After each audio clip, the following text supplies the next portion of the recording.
Hello, everybody. Welcome to the draft lottery for the Las Vegas Sinners and the other expansion team, the Seattle Supersonics, and all other 30 NBA teams. I'm Steven, and with me is Dylan, and there is no kayfabe, nothing too really big. We're just going to be talking about and anything and just bullshitting throughout all of Yeah, we're this. just gonna be speaking candidly. Yeah, speaking candidly. To those who are just strolling through Twitch casually, the Thursday night football game was on Twitch tonight, and it appears the Browns beat the Steelers. Oh, Jesus, fuck. How bad?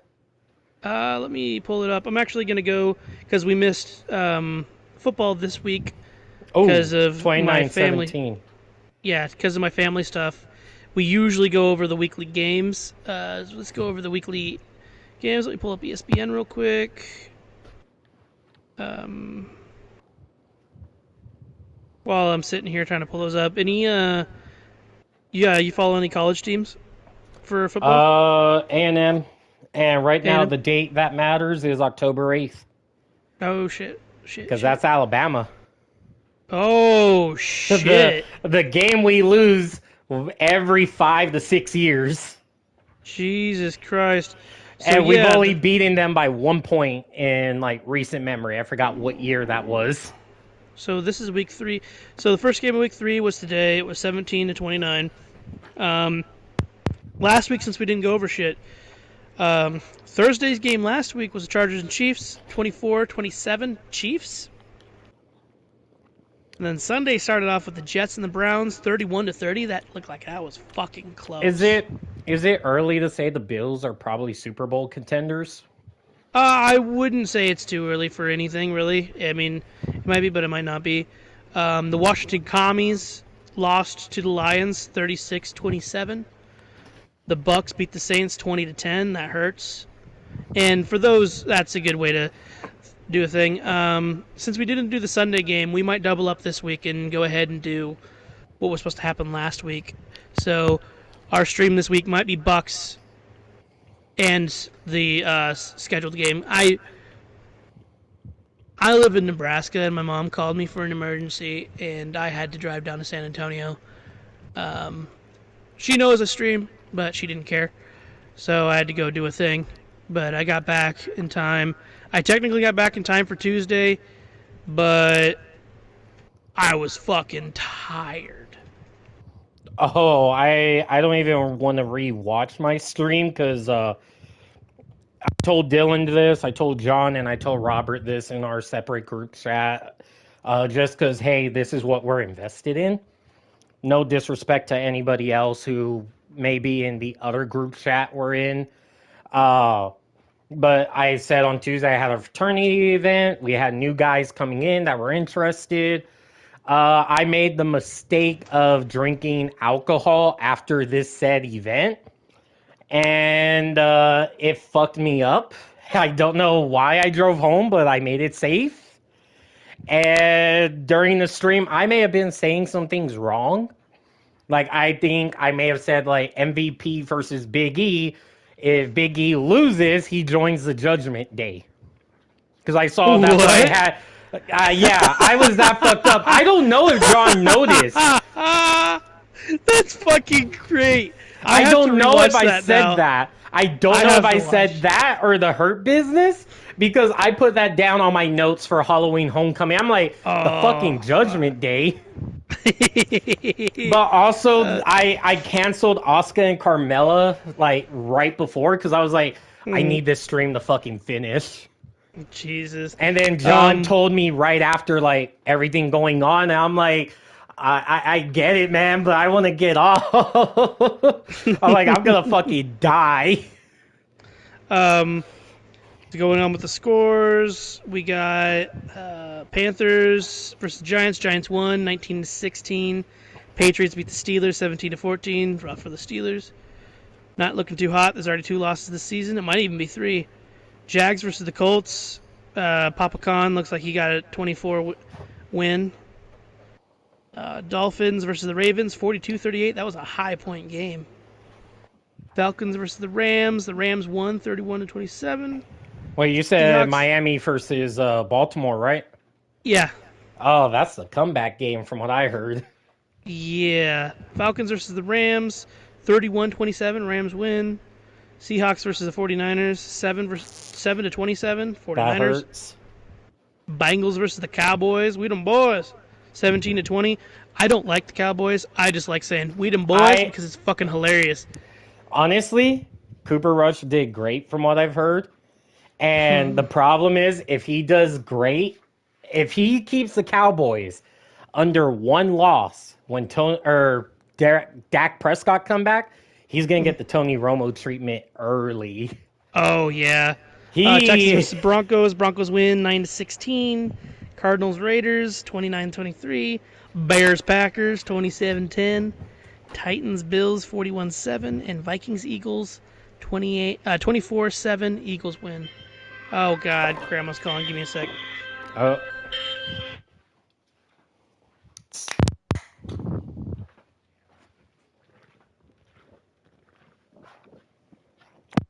Well, how'd he do, everybody? So I'm not advocating for buzz driving or drunk driving. I had to get home, and I swear the fuck, I walked around downtown for like a bit. And I ate a fucking sandwich that I had from QT that was kind of getting soggy, but it fucking woke me up a bit.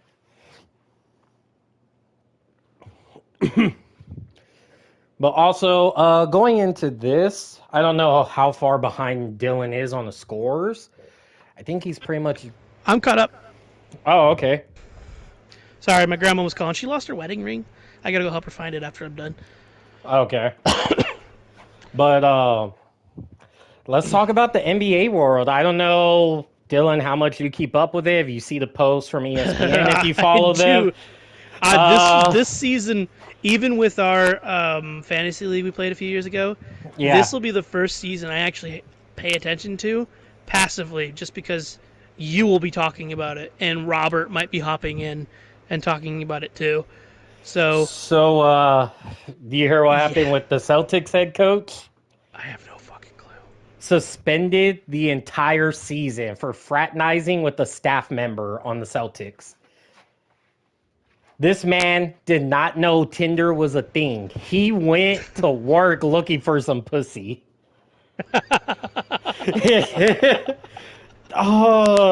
And then also the Phoenix Suns owner. Do you remember Donald Sterling, the racist Clippers owner that got banned from the NBA? I know zero things about the NBA. So the Suns owner, Robert, whatever the fuck his name is, Randall? Yeah, that guy. Also, hopefully, speaking of Robert Randall, hopefully he won his match. He did. Tonight. I watched it. If you guys want to go see the match, it's streamed on Jiu-Jitsu Thursday Night Jiu-Jitsu. It's 10th Planet out of Austin. They live streamed today, and he was the main event of the night, and he won. Rear naked choke. My man's about to go up against Brock Lesnar anytime now. Dude, he is undefeated on this live stream system. He's only lost twice, and it was to the same dude. Now all he needs to do is just smoke a whole shit ton of weed and get drug tested for it. I mean, he already. Never mind. I mean, it's 10th Planet Jiu-Jitsu. They probably all do, yeah. Yeah, it's like he was San Antonio. Well, it's not my story to tell. Never mind. I was going to talk about dabs and shit. It's not my story to tell. If he wants to talk about it, he'll talk about it. Speaking of which, you have talked about moving to Colorado. I was making a Matt Riddle reference. You've talked about moving to Colorado recently amongst ourselves, and if Steven does end up in Denver, I will probably move Frost to the Denver location as the permanent home, and I will probably be going to see Steven at least once a month. I mean, the main factors, it's not... I would love for it to happen soon. The main factor is, it's Linda, it's her parents. Yep. If you could take them with you and be able to financially... Well, I mean, it's something we all have to agree with. Mm-hmm. And the opportunity for sure needs to be there. Yeah. Because my goal if- is, If that happens, I would probably be visiting you often. oh yeah, we'd be what, like a few hours apart? We'd be 4 hours away from each other. That wouldn't even be a bad drive. That would be like driving Even to if you're, Houston. and if you were at the Denver airport, you'd be even closer. It's like 3.5 hours. Yeah. Because the Denver airport is on the east side of Denver, closer to Nebraska than people think. Well, also, like, the thing is with Texas is, you know, I say some things about the state, but the opportunity is consistently growing here. Mm-hmm. But you have a lot of people moving from out of state because of how good the economy is, and that opportunity kind of just like kind of goes away quick. I have a fucked up thought. How often do you go to a casino? Casino, I haven't been to Lucky Eagle since maybe after Uvalde happened. Well, the reason I ask is because Nebraska legalized gambling throughout the whole state, Ooh. and it looks like we may or may not be legalizing marijuana on this rotation, this electoral college rotation in November. Yeah. So Nebraska is turning into Nevada, the whole state, or turning into Las Vegas as a whole state. It seems like we're the only state that was really able to do that too, because we're unicameral. Yeah. And like looking into it, we're the only state can do that. We're actually one of the only states that can actually fully legalize gambling, which is actually interesting. Well, because of probably 'Cause like even the Nevada markets and everything. Mm-hmm. Like how But- in Nevada, I think it's like the southern region. A lot of people may or may not know this, and don't ask me why I fucking know this. But prostitution in the southern region is, except for Las Vegas for obvious reasons, is legal over there. Nevada is the only state to legalize Yes, it, even though it's in and I one have region. a theory that Nebraska has it coming too, just because of the legalization of gambling. I have a feeling because we're already very Native American heavy here. I mean, hell, if you're from Nebraska, you got something in you Native American wise. I'm white as shit, but if you look at me, my eyes are kind of chinky.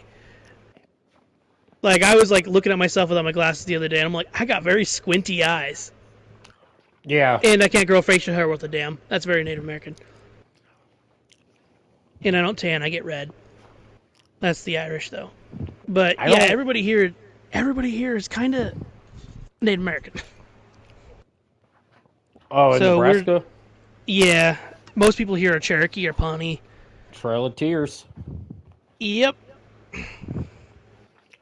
But It- but kind of going back to the stream, and then we'll kind of bullshit a little more because I don't want it to be all like, hey, the NBA talk, and then like we have nothing else to talk about, or like Yeah. we talk about whatever. So for those who are kind of new to 2K, 2K13 for whatever reason, if you want to do association mode, it's kind of different from like the previous years. You go to NBA era,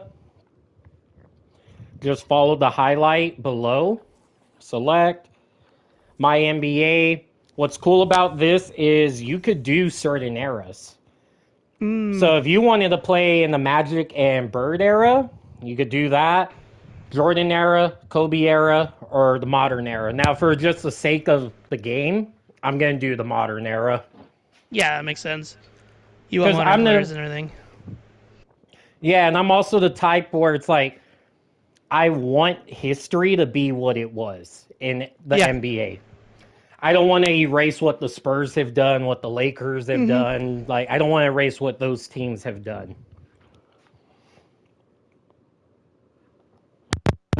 Once we just gonna kind of bullshit a little more, talk about what's going on personally, or like what we may be doing soon. Oh, did it just? Oh wait, no, that's normal. I was like, wait a fucking second, did it save something else? But no, we're good. So just to go over the rules. I wish I could stream it on my screen. I know it's a basic laptop, nothing too fancy. Would have been on a lottery, a draft lottery machine generator. I wish it was like cool to where you could see the actual balls like just going up digitally and then gives you a name, but it's not like that. I just click on pick number 32. It tells me who goes. Hmm. So we're gonna split it into three cores basically. You're gonna get one core of 10, another core of 10, and then a core of 12. Okay. So we'll do the first 10 picks, bullshit, the second 10, bullshit, and then the 13, and then kind of just go over how I want the setup to be, and then just bullshit, or whenever we find bullshit. I feel you. I mean, I don't know anything about basketball, so I'm just here. Yeah. And also the odds of getting the first pick is going to be the same odds as getting the last pick, which is Mm. 3.125%. Ooh, I like So, that our website already has the Sinners and the Saints up. yep, Oh, I like that dichotomy. over the Saints. Yep, the Sinners and the Saints. It's a good dichotomy. What was I doing? I was looking at our rundowns for our shows. I mean, so big news, and I said it last night during the countdown, the 1,000 Year Blood War stream. So, kind of recap on that a little. As of right now, and I want to add on because something came up earlier this morning, which I don't know why all this good shit comes up after I've streamed. JoJo's Bizarre Adventure, anybody knows, officially distributed through Netflix and Warner Brothers. Interesting. Disney made an article today saying you could watch JoJo's on Disney Plus in certain regions outside North America. Huh, interesting. So, with the rumors of Bleach returning and going on Disney Plus, kind of made me think maybe Disney did buy the rights to Bleach, but outside of the US. And I was kind of telling Linda earlier, like, Linda said, well, maybe they know it's not a big market for them to promote. It's like, and I told her, anime is a big market. It's been growing since Naruto, Bleach, and One Piece all started. Yeah, One Think Piece is always deemed. Speaking of anime, have you watched the fucking Cyberpunk anime yet? Cyberpunk, I have not yet. I I saw started, the bro. trailer. It is, I could tell it's fucking gory. It's gory, but it's fucking beautiful. Anybody who's The a fan the of Cyberpunk, watch that shit. the Fall Guys is looking like we're eating fucking great. Cyberpunk, Bleach, Chainsaw Man. I don't know how Cyberpunk's going to be ran because, as we know, Bleach and Chainsaw Man, we're getting 12 episodes of each. Bleach confirmed to have 4 cores. I believe Uh Cyberpunk had 10 episodes, 30 minutes. Netflix owns the oh, rights. Okay, so Netflix is doing with Cyberpunk what they're doing with JoJo. So Netflix Is got the rights releasing to in. all of CD Projekt Red's things. Ooh. That's why they've been doing The Witcher. This is the same group that's doing The Witcher. Because The Witcher and Cyberpunk are owned by the same company. The thing is, they need. I don't know. Netflix has been promoting Cyberpunk though, like They on have it. social media, because they haven't been promoting Stone Ocean, and that's been bothering a lot of JoJo fans. Just like how a lot of Bleach fans are bothered by the fact that we're 19 days away from the anime, and we don't have a fucking streaming platform announced. And it's confirmed. I'm at least hoping it's confirmed that it's not Disney Plus, because it looks like they may only own the rights to that anime in other regions outside of the So it's not U.S. even the rights; it's the distribution, Well, yeah, rights. So think about this. This the easiest way to say this is Dr Pepper, its own company, but before it became distributed through Coke. yes, but outside of Texas, it is distributed by Pepsi. But inside Texas, it's It's distributed like by certain Coke. regions, yeah. But what's weird, I don't know if you had this at Star Stop. I think it was Dr. Pepper vendors would bring in Big Red, except Dr. Pepper, which Yeah, was like so the like weirdest fucking thing. yeah, because Dr Pepper owns like the Seven Up company basically. Yeah.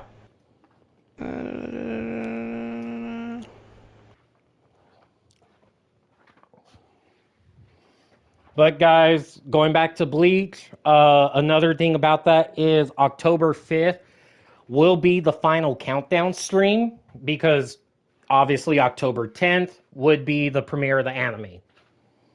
Now, depending on, because we know it's a simulcast, meaning that once this episode releases in Japan, within some time after, at least a day after, we are going to get it released to us.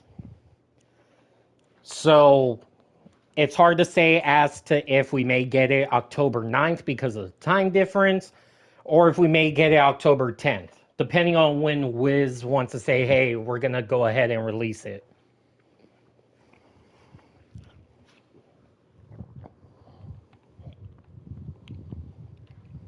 You there, Dylan?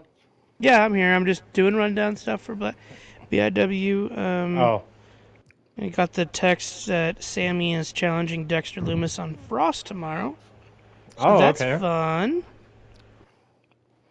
He wants to unify the Legion title. With the prop? Yeah, the one that says Bobby Lashley's name on it. All right. Just let him be him. It's fine. Now also, for Fuse, I don't have the rundown completed just yet. Nothing's really gone down. But for Halloween Homecoming on October 4th, Miro will face Bobby Lashley for the Underground Honor title. Elias and Ezekiel will face Mustache Mountain, as seen from the Fatal 4-Way Tag Team match results from this past Tuesday. Britt Baker will face the Queen of Fuse, Asuka, and MVP versus Big E.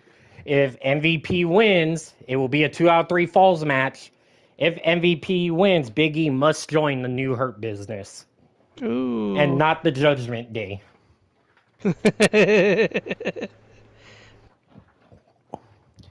But I mean, Fuse Halloween Homecoming, there's a lot to be stacked up. There's a lot more room. So hopefully somebody steps up. And I think like we talked about, I'm going to stop doing a defrost card. Like we talked about before we started stream. I think it's good enough us just talking about it on Twitch and having the game pulled up. Yeah. I don't think we need to have something in the background. Yeah, because we already have the menu up. Yeah, and there's no point in having 10 to 12 matches in a night, and for those matches not being paid attention to. But other than that, I mean, we're just, 2 weeks away from Halloween Homecoming? Yeah. October 4th and October 6th, or October 5th and October 7th? Or October 8th? I don't remember, but one thing we're starting next week, in the spirit of Halloween, I'm going to be doing this basically until I finish the whole franchise. I'm starting with Resident Evil 2, because the PS5 edition came out. I'm going to be streaming starting at midnight for Defuse, and then starting at midnight for Defrost. I'm going to be streaming Resident Evil 2 for the time being. If Steven's schedule changes and Defrost and Defuse change times and like Frost goes back to 10 o'clock like it's supposed to be, I don't want to be streaming during during SmackDown and Rampage, so I might just change it to a Saturday, but we'll run into that when it happens. We'll keep you guys posted, but I will be streaming starting next week. I'll be streaming Resident Evil before our shows. Sorry to interrupt you. Also, speaking of Defuse and Defrost, not going to have a mini Defuse and Defrost here tonight, but it seems like rumored has it, and it may be a moment of time when it's confirmed, CM Punk's contract with AEW has been bought out. I'm not saying officially, because we don't know if there's any truth to the rumors, but I mean, very likely from what we've heard today, it's likely CM Punk may never step back into AEW. Do not, if it turns out to be true, do not, just for the sake of my sanity, probably Dylan and John's sanity, and everybody else's sanity, start rumors that CM Punk is going back to WWE, because we know at this point he's done. He's retired. Yeah. Do not believe it until you see it. Mm-hmm. Until an official announcement is made by AEW. Yep, and then until he shows up on Raw or SmackDown, if he does. So if there are rumors, very likely, come on guys, the bad blood is there. There's a whole lawsuit. It's not going to happen. Yeah. It could have happened in the early days of Fox, and that seemed to have been like the right moment. But I mean, things took a turn. They did have talks. They had a fallout. It is what it is. They at least try to negotiate business. Mm-hmm. Whether that was Punk's fault, Vince's fault, Hunter's fault, whoever, they tried. But other than that, kind of going into everything, so obviously I'm going to show you our setup options, and then we'll go into the first 10 picks. The last 10 picks to show you who goes from number 23 to 32. Obviously, we want a fantasy draft, customize league rules, custom roster, custom league, salary cap. That I'm going to take a good look at because I don't know if I want to decrease it or I want to increase it by like $5 million or so, wherever the cap is in. Customize simple and advanced. I may leave that on in case I want to say, hey, like mess with the time sliders. Like, let's do quarters in like 10 minutes or something like that. We'll go back. The dead cap rule, the stipend rule, or step-in rule, the free restricted free agents, trade finances, waiver rules. I'm going to leave all that. I did grow up watching basketball in the LeBron taking his talent to South Beach days. 30, 60, 90 rule. If we want to do a sign-in trade, because I am practically the GM. This is going to be a GM-based simulation to where I try to build a dynasty. Dylan's stream, going to Sunday for the Saints, he's doing the season. I'm doing multiple because basketball, you just can't do all 82 games. Like, that would just kind of get boring after a while. Mm-hmm. Football, you have the attention span to watch a 17 games spread it throughout 18 weeks. Yeah, and they're an hour long each, if that. Yeah. So none of us have the attention span to sit here and watch fantasy basketball on top of real life basketball. Yeah. If you even watch either one.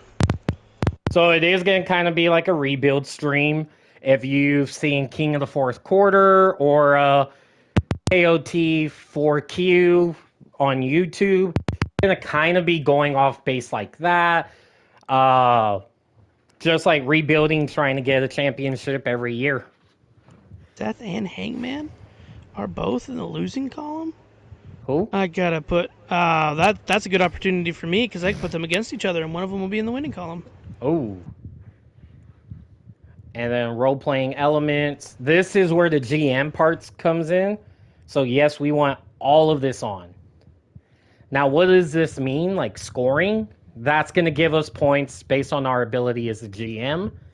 Skills, that's what we upgrade to like get new special abilities and skills, like, you know, change prices or like mix up like the training facility so we could get free agents in. Yeah, NFL has stuff like that where you can upgrade rookies and shit. Oh, yeah, I know about that. I think with NBA, it's a little different because it's not like upgrading the rookies. It's like you're upgrading the training facilities in the city and the So making it better for arena. them. Yeah, so that way, if you want to get a big name like LeBron James over, like you could attract them with like all these like all this stuff you have. I got you. I do. Taxed. Yes, we want that on more out in chemistry because we want to know if I'm gonna stay hired or if I'm gonna get fired. Yeah, that's cool. I like that. And it does happen in here. Like the boss will fire you. Price changes, user control budget, salary hard cap. Yes, we want that on. Online league, no. Automate off-season time periods, no. Ranked, we're gonna leave alone. The play-in tournament, I'm gonna leave as is, and the regular season, we're gonna leave that because we can't really do anything about it. Gonna continue the official 2K sports roster, and I'm gonna go into our first 10 picks. Oh shit. So let's see who we have drafting at number 32. Atlanta And the Hawks. Damn. Huh? I was just looking at the names and I was like, some of these are interesting. Yeah, like the Utah Jazz. Funny about them is that used to be the New Orleans Jazz, and when they went to Utah, they just kept the name. The Hornets need to be the Jazz. Wait, Charlotte? Oh yeah, sorry. Yeah, because New Orleans is Pelicans now. Oh yeah, you're So right. the- You're right. Pelicans need to be the Jazz. Utah need to be like The Mormon the Maulers. Neckbeards or whatever. No, they need to be the Mormon Maulers. Oh, Jesus. So going with number 32, if it's Utah, I'm going to fucking just close the stream. Trailblazers. Because we were just talking about them. So the Portland Trailblazers draft last. May not get Dame Lillard, obviously. Pick number 31 is going to the Chicago Bulls. Pick number 30 is going to the Orlando Magic. Pick number 29 is going to the New Orleans Pelicans. Wait, there's the Wizards and the Magic? Yeah. The Wizards use... So the Wizards, Magic, because of Disneyland, obviously. Okay. But Wizards used to be the Bullets. Until Gilbert Arenas brought in a gun to the arena, and they were like, "Oh fuck." Number 28 is going to the Minnesota Timberwolves. And just to give you, these names make sense. Like they make sense for their city. Like even the Houston Rockets make sense. yeah, because of NASA. Yeah, but like I didn't get the Rocket. I didn't get Magic or even like the Hornets. Miami Heat makes sense. Yeah, Lakers, they used to be in Minneapolis because of all the lakes over there. And Detroit Pistons, that makes sense. Clippers, they used to be in San Diego because of like the boats and the ships over there. I got you. Toronto because of Jurassic Park. Oh, really? Yeah, because I think Toronto came in the league the same time Jurassic Park was released. Oh, it was a fucking advertisement play. That's sick. Yeah. Like, they have, like, a park outside the arena over there called Jurassic Park or something like that. That's clever. So they knew what the fuck they were doing. Number Sorry, I didn't mean 20... to distract you. No, you're good. Because then we could kind of go over, like, the history of the teams. Yeah. Number 27 is an expansion pick. Sonics And there's Sinners. Sonics. Ooh. Seattle goes number 27. Is there Number no other Seattle team? Nope. Oh, that's interesting. So you'd They be beca- making the Seattle team. Yeah, the Seattle team now is the Thunder. Were they just created or something? No, they I think the guy that bought Seattle when they were the Supersonics, he had like a bunch of like projects and stuff in Oklahoma, so he moved them over there to Oklahoma City. Oh, so OKC. Okay, I got you. They used to be Seattle. I didn't. Okay, cool. So you adding the Supersonics is just you adding the original team.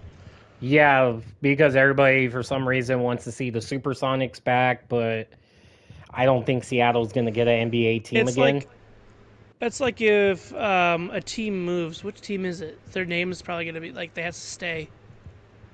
I think it was the Like, Browns. If the Browns move, their name has to stay. It's like in the yeah. town's contract. Yeah, because when they moved to Baltimore, I think they had to rename it. So, like, there's always, like, the Browns games when they have Cleveland versus Baltimore in Cleveland. Because at one point, they were both known as the Browns. Yeah. Number 25 is going to the Indiana Pacers. I'm assuming because of NASCAR. I almost said NASA. Yeah, Indianapolis 500. Yeah. Number 24 is the Toronto Raptors. The Toronto Jurassic Park. And number 23 is the Atlanta Hawks. Atlanta Hawks. Oh, and that makes sense because the Falcons. Yeah. Even Like though the some, Falcons might get sold soon. Is it the Falcons or Jags? I thought it I, was. I think it's the Falcons because the Jags, Big Con has been talking about moving them, but not Yeah. selling them. And the Falcons has straight up been talking about getting sold because their local network doesn't even show them. Atlanta, Ooh. you cannot watch a Falcon game in Atlanta without streaming it from somewhere because their local TV networks do not play Atlanta games. So their market share is hot garbage in Atlanta. So the owner wants to sell them somewhere else or move them. Well, I mean, isn't that the rule with the blackout? Like, if the team doesn't black out the market. I didn't catch that. You were cutting out. Hold up. You hear me now? Yeah. So I thought the blackout rule, correct me if I'm wrong, if say the Cowboys don't sell out AT&T Stadium, doesn't that mean like Arlington, Dallas, like they get blacked out from the games? I don't know. Because I know the Because that would be blackouts. very interesting. Because like with San Antonio, I know they do it with the NBA too. Like if it's a regular season game, obviously I don't think they would do it for like the finals. Yeah. Because money. But I know with like the Spurs, if we got blacked out on like say ESPN or something, we have Fox, we have Cans 5, we have KSAT, we have Fox Sports. Like we have multiple ways of watching the Spurs. You know what I do like about basketball, looking at all these logos? Almost Yeah. every single one of these teams has a basketball in the logo. Oh yeah. Football nor soccer does that shit. Like football is like just whatever the fuck. I think the Occasionally only we'll see a helmet. the Browns. Yeah, I'm trying to remember because they don't there's want to a- put their little elf on there. Yeah. I'm trying to remember. There's another team that has a football in their logo. I don't think the Pats, or they used to, Yeah, but the currently Oilers no. used to have a center. Did Dallas doesn't obviously, nor does Indiana or Indianapolis. I love how Dallas is just a star now. Yeah. Houston, they don't have it. The Broncos don't. The Raiders don't. I think the Raiders did at one point, didn't they? I don't remember. I know they have a football helmet. They do weird shit at the Raiders. They're a meme team. Seattle doesn't. Falcons. Oh, Buccaneers. Yep, you're right. Right below the Pirate Skull, the Jets.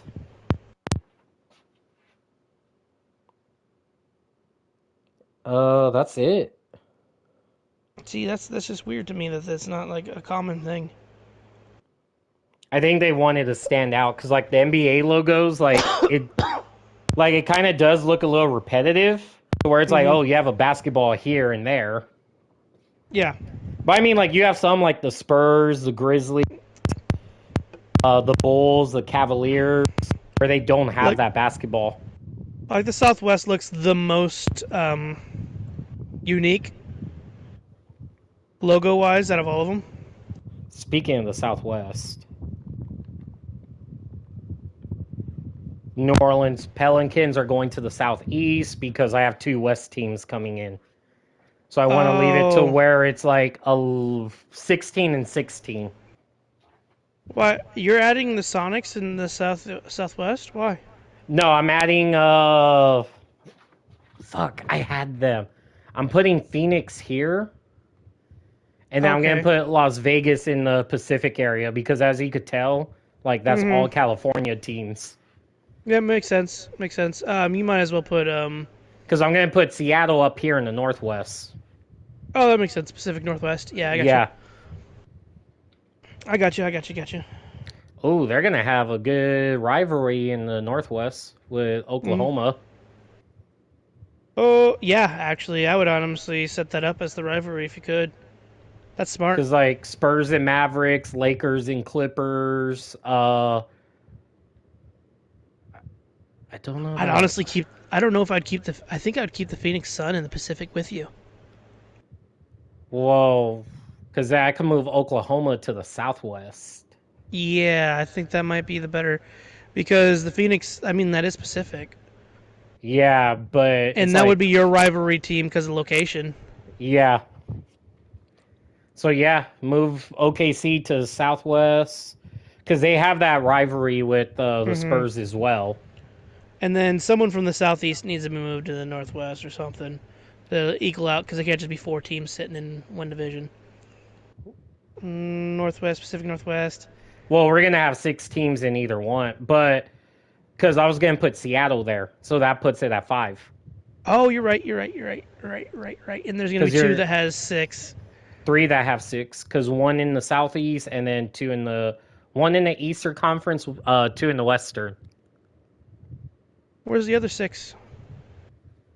So the 6... Or no, yeah, you're right. 2 and 2. I'm sorry. Yeah. Oh, no, you're fine. I'm just trying to figure out the math in my head. In my head. Oh, yeah, 1 and 1. So Seattle and then Washington over here. And then, what's their names? The Sinners right here. Yeah. Just because it's a specific area. And then also I did line up on the geographic side. New Orleans is more east than Memphis. Oh, okay. So I was going to put Memphis there, but I looked at the map. I'm like, no, Memphis is more western. Like, it's really fucking close, but you could see it still. Oh, so then the Pelicans and Hornets are going to have a good rivalry in the Southeast. That's going to be the New Orleans game, or the Charlotte game. Yeah. Like how it is with the Browns and Ravens. Be very interesting. So, I mean, right now, Sinners, we're top 22, so, I mean, hopefully we can make our way up into the top 15. I feel good about it. Anything below, we're going to have to make some moves. You're talking about draft, right? Yep, draft, and then if we have to make moves, that's going to be like trades. Okay, I got you. So I am actually... I mean, is there anything to talk about besides, like, what else we got going on or anything else we may have left out? No, let's see. How long has this stream been going? I'd say Doesn't say on my 44 side. minutes. It's been going 44 minutes. Yeah. I mean, you might as well just go ahead and do all the draft, like their position in the draft picks. You might as well just get that over with now, so we can just start that draft. Yeah. Well, the draft is going to be on the 6th. So yeah, I mean, you can do. I would just finish the lottery up tonight, Yeah. so you can post it on the website. So number 22 is going to the Miami Heat. Okay. Number 21 is going to the Los Angeles Clippers. Number 20 is going to the Charlotte Hornets. Number 19 is going to the Golden State Warriors. That's going to be a big one because they're not going to have their boys anymore. Yeah, and you're getting that's a lot of the boys in your division too. Yeah. Those just two of them right there. So I don't think Phoenix has gotten picked. Nope. Number 18 goes to the Oklahoma City Thunder. Okay, OKC. Number 17 goes to the Milwaukee Bucks. Number 16 goes to the Las Vegas Sinners. Fuck! It's because you said you need to make top 15. Yeah, You did it. we're good. I think we're okay. One pick out, I think we're good.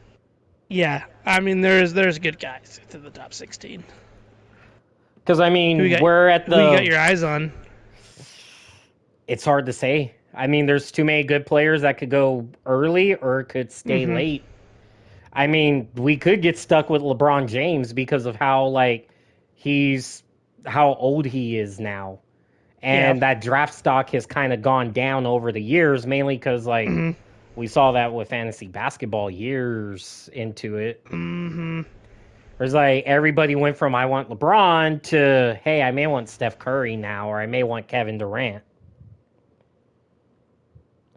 Number 15 goes to the Sacramento Kings. The Kings, everybody that knows basketball knows the history about the Kings. They have not made the NBA playoffs in 17 years? The longest playoff drought in the NBA. I don't know if of all North American sports, but they have not made the playoffs since 2017. I'm gonna look up longest playoff drought in all of sports. Number 14 goes to the hometown heroes, the San Antonio Spurs. Number 13 goes to the Denver Nuggets. Coincidental.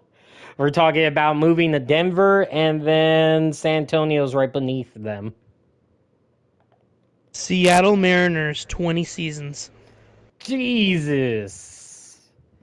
And the thing is, the Kings' drought is still ongoing. They didn't make the playoffs this year.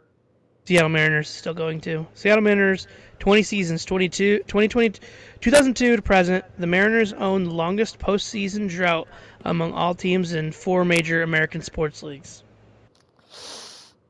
Jesus, fuck. And that's in baseball. Number 12 goes to the Cleveland Cavaliers. Number 11 goes to the Washington Wizards. Ooh. And I think I'd say bullshit a little bit, like 10 minutes, just before we go into the top 10. So, part of the bullshit. So, for Friday, I think I hinted, I'm booking Seth versus Hangman. I like the idea of that match. I don't think I mentioned it, though. I am doing a number 1 contenders match for Finn Balor's title, Bryan versus Claudio. Oh, okay. Yeah, I kind of want to see either one of them versus Finn, and I like the idea of modern Claudio or Bryan versus Finn, because I mean, the stake they have with AEW on their side, both of them, and then fucking Finn, the stake he has in our company. Yep. Because I think he's getting. What's funny is I honestly think if he was with AEW right now, I think he'd be one of those guys they would be big pushing as champ right now. Yeah. Or at least he'd be like All Atlantic champ right now. But there would be a title on him. He's just too big. He's like when you get outside the WWE sphere, he's Kenny Omega big. Yeah. And that's the problem I see in Kenny Omega's future. Maybe Kenny won't have that problem with trips, but If they go. if yeah, Vince would have buried the shit out of Kenny. I wouldn't say Kenny. I could see him burying the shit out of the Young Bucks. I can see that too. But he buried the whole tag team division. The tag team division just like kind of started doing something recently. Yeah. Yeah, I mean, So- Triple H buried almost half the tag team division. Oh, with Braun Strowman, I know. Yeah. I'm like, this is not the right fucking do trip.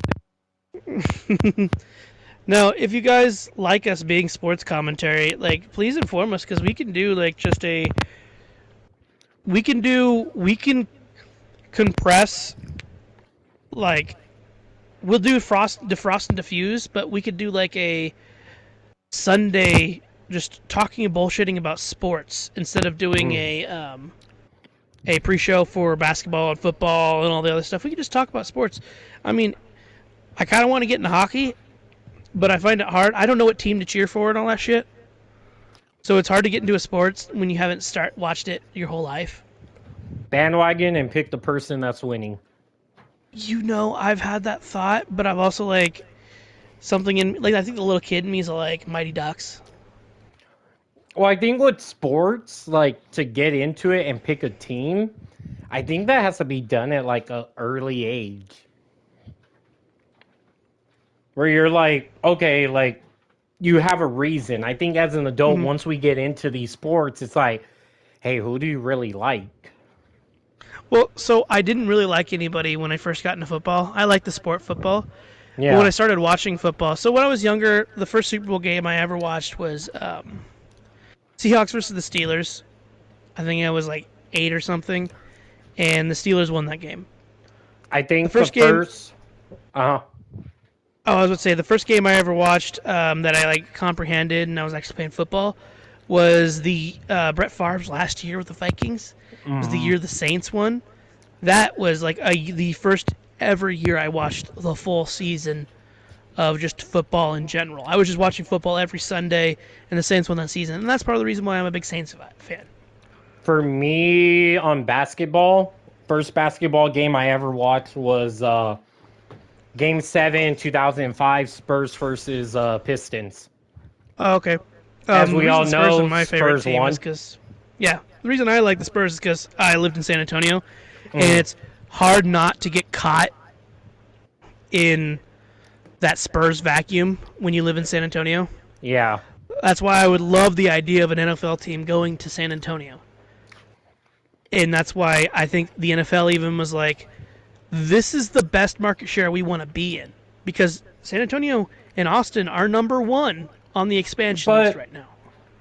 The thing is, like, and what I've noticed with a lot of Spurs fans, whether if it's in our circle or outside, like at work or something, since the Spurs have been on the decline, that fan base loyalty has kind of dropped, and it shows at the home season games. It shows online. Like, I've had people say, like, well, since the Spurs aren't doing that good, you know, I just don't care for basketball. It's like, you're a Spurs fan. like, I get it if the game has kind of felt like it's not what it used to be. Like, that would be different if you said that, because Adam Silver is always doing something different. I mean, we're rebuilding. Yeah. But I mean to say, like, hey, I'm not paying attention to the Spurs, or I'm not paying attention to the NBA because the Spurs aren't doing good, just makes it seem like you're a fair weather fan. Yeah, and that's a lot of San Antonio, too. Going off football, though, with the XFL thing, I think I've talked about this before, but The Rock is really making the XFL appealing for the NFL to buy. Yeah. With the Disney deal, with the teams they went to the 4 areas that the NFL were scouting to expand teams inside the states. No, the NFL has 4 teams they wanted to expand inside the states, and they have like 5 or 6 they want to expand outside of the United States. Well, the XFL took those 4 teams that were inside the United States, and they put an XFL team there. San Antonio is one of them. St. Louis is one of them because the NFL has looked about getting that market share back, even though it should just move the Rams back. It's that simple. There's too many LA teams in the NFL. I think they want to pull like an NBA where LA has 2 teams, and it's like the Clippers are the least welcome there, and I don't know. I feel like the Chargers aren't even welcome there with the Rams. I forget the Chargers are even in LA. They should I don't go know back to where they're from. Nobody knew why they got moved to San Diego or from San Diego. The Rams should stay in St. Louis. I think if you wanted a LA team, the Raiders would have been the perfect fit. But I think, what's that dude's name? I don't know, because the Raiders make sense in Vegas. Well, also, I think the owner of the Raiders, I can't remember his name for the life of me right now. I just think he probably wanted to get out of Cali. I mean, that makes sense. I mean, they were having too many problems. So San Antonio and St. Louis are 2 teams in the XFL. Washington, D.C. got a team for the XFL this year. D.C., they're already looking at removing the commies out of D.C. because of the owner evading NFL dues. Yeah. So he's under review, and he might be forced by the NFL itself to sell. Arlington, Texas is getting a team, but that's considered Dallas's market. I think that's where Dallas was probably talking a while back about having 2 NFL An expansion. teams. Yeah. And you know what's funny is Jerry Jones wanted to own both teams. He fucking couldn't. No, they just wouldn't allow it. Yeah, like you can't own 2 teams in the NFL unless you're the league. Yeah. Like that would. I also don't see them just adding 1 team. They need to add 4 if they're going to do it. They just need to add a whole new division. And that's why I think the XFL is the perfect place to do it. So you add 4 new teams, and then you absorb the rest of the markets into the markets that exist there. So you could do an Arlington team and then absorb. You can do an Orlando team and or like Houston can get absorbed. Las Vegas can get absorbed. Washington can get absorbed. Seattle. St. Louis can do their own thing. DC, if they move the commies, I can see them just getting the new Washington DC team could be taking its place. I could see that. I could see them moving the commies to get that owner out of there and having a new owner in Washington with this new XFL team. I can see them doing that. It'd be very interesting because it makes it very appealing. And with the Disney deal, I think it is very appealing to the NFL to buy it. But I mean, The Rock bought it with an investment company. So it only makes sense. I don't know. We'll see after this football season how the XFL does. And we will pay close attention. I think the XFL is going to be a one and done. I think it's going to get... Yeah, I think it's going to get bought for a season. So, going to the last 10... I was about to say, I think the NFL will buy it quick. I think so, too. I think that's the unfortunate... outcome for it. It'll take too much attention from the NFL's offseason, and too many guys who should be going in the draft will be active on the XFL. And I think the NFL won't like it, and they'll want that Disney deal, because the NFL wants the Disney deal. Yeah. Like ESPN, Disney Plus, Hulu, they're playing the games everywhere. So the NFL is gonna be like, we're buying XFL and we're taking that deal too, even if it's just. So that's the other thing is they could absorb those markets. So that means with Arlington, Dallas now has a Disney deal if they absorb market like that. Houston now has a Disney deal. Las Vegas now has a Disney deal, so the Raiders games can be played on Disney. San Antonio's new team will have a Disney deal, and they have 8 teams in the NFL that'll have Disney rights to stream on, and they might even be exclusive. So that'd be kind of sick too. But that Have live starts the sports WWE. on Disney Plus. Yeah, but that starts the WWE thing where we have the broadcasting war between Fox and With the NBC. revenue, with the fucking Disney would make by taking the NFL away from Fox. Oh my God! Like, don't. Putting it on ESPN. No, almost not just exclusively? ESPN. They could Disney put it on Plus. ABC. Oh yeah, And with I what forgot the about that. NFL was doing with Nickelodeon, they could put that on fucking Disney Channel. Dude, I didn't even think about that. And I think they do have a Nickelodeon game coming up in the playoffs again, I believe. I didn't even think about that. A Disney Channel football game. and they could play replays on XD during the middle of the night. XD for doesn't NFL exist games. anymore. It doesn't? Nope. That guy Damn. that got canceled like years ago, or at least rebranded. Oh, it might be something else. But still, that's sick. I'd honestly, I don't like Disney very much, but I do like But the companies money- to prosper that I like. The money is with Disney. The money is That's- always with Disney. That's why when we talk about WWE, the money's with Disney. But I think with If John, if like, AEW and WWE end up on the same broadcasting network, I don't know if AEW has the chops to be on Disney, but we know WWE does. like I know with John, like going back to what he had said with like Disney wants to like put their hands into everything and like They want to finger fuck everything. well, this is where it kind of goes to like the streaming rights. Now I know because these are TV deals, like how NBC could kind of stick their nose in the Raw, TNT could kind of stick their nose into like AEW or TBS. I'm sorry.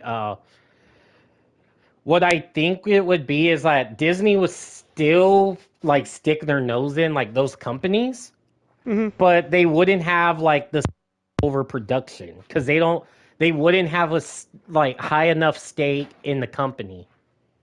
Now Imagine they could with buy Disney their way. being like Disney doing the first year NFL Disney happens. Yeah, They do a Disneyland Super Bowl. they could take the Super Bowl to the Citrus Bowl in Orlando at that point. That too. Or they could literally build a stadium inside Disneyland or Disney World. Well, they do have in Disney World those like those basketball studios where they had the NBA and WNBA during COVID. They already have something set up like that. Like that would be a interesting thing for them to do with football. And I mean, like we said, WWE has the chops for Disney. I don't think AEW does yet. I think AEW is too young. Has too I many think- problems. Well, the thing is, say if Disney does get their hands into the NFL soon, they got Shahid Khan. They got him locked up. So that could open the door for AEW to Disney. Yeah, where daddy's the like, thing it's my is- money. I gotta take you. That's true. The thing is with that is it goes back to what you said. They're too young. WWE has that history. They have that experience. They're already doing Make-A-Wish and all this community work. They would fit perfect with Disney. Because at this point, they could say, hey, WWE and Disney is going to do like Connor's Cure, or like we're going to do more with the Yeah. community. Like I could see it more with the Vince WWE than I can with I think I don't it'll know. be the same with the Triple H. because I think it'll be the same What with if- Triple H and WWE. yeah, because Steph does kind of run the business in a way still, like her dad to a point. Steph will But run Steph it. wants independence. Steph is like the biggest proponent. She's the reason the WWE Network existed. She wanted independence for WWE. She Yeah. didn't want to have her hands tied by any network. That's why she wanted to completely pull SmackDown and Raw off But what- of network and just go WWE Network streaming. Because Linda made a good like Linda was trying to make a good argument about as to like, well, it was better when they had their own network. Like, true, because you had the content. Like, you didn't have to go through like NBC stuff to get to WWE. Hmm. You didn't have to worry about fucking commercials as much as NBC. And I don't know if this was a problem on Peacock, but has anybody experienced when you're watching a premium live event, an ad comes up and it feels like the ads, like you get lost into the ads parallel universe over what's going on? Hmm. Like that was a problem I too. think Disney would kill ads during live events, though. Yeah, because they have enough money for it. That's the thing. Yeah, and you're also paying for your service, especially on ESPN. Like, I like the idea of WWE being on ESPN, though. I like them being able to I cross think over that's. UFC. I don't I think like WWE that idea.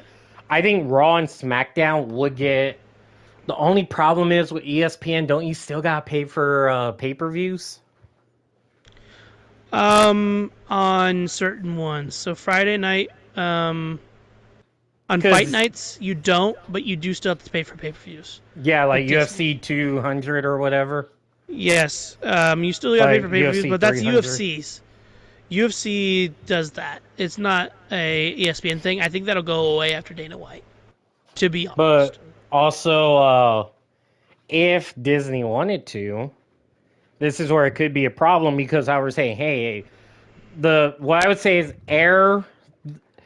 have Raw and SmackDown move to Disney Plus, like once they air. Mhm. And then have like the premium live events air on ESPN Plus. Yeah, it makes sense.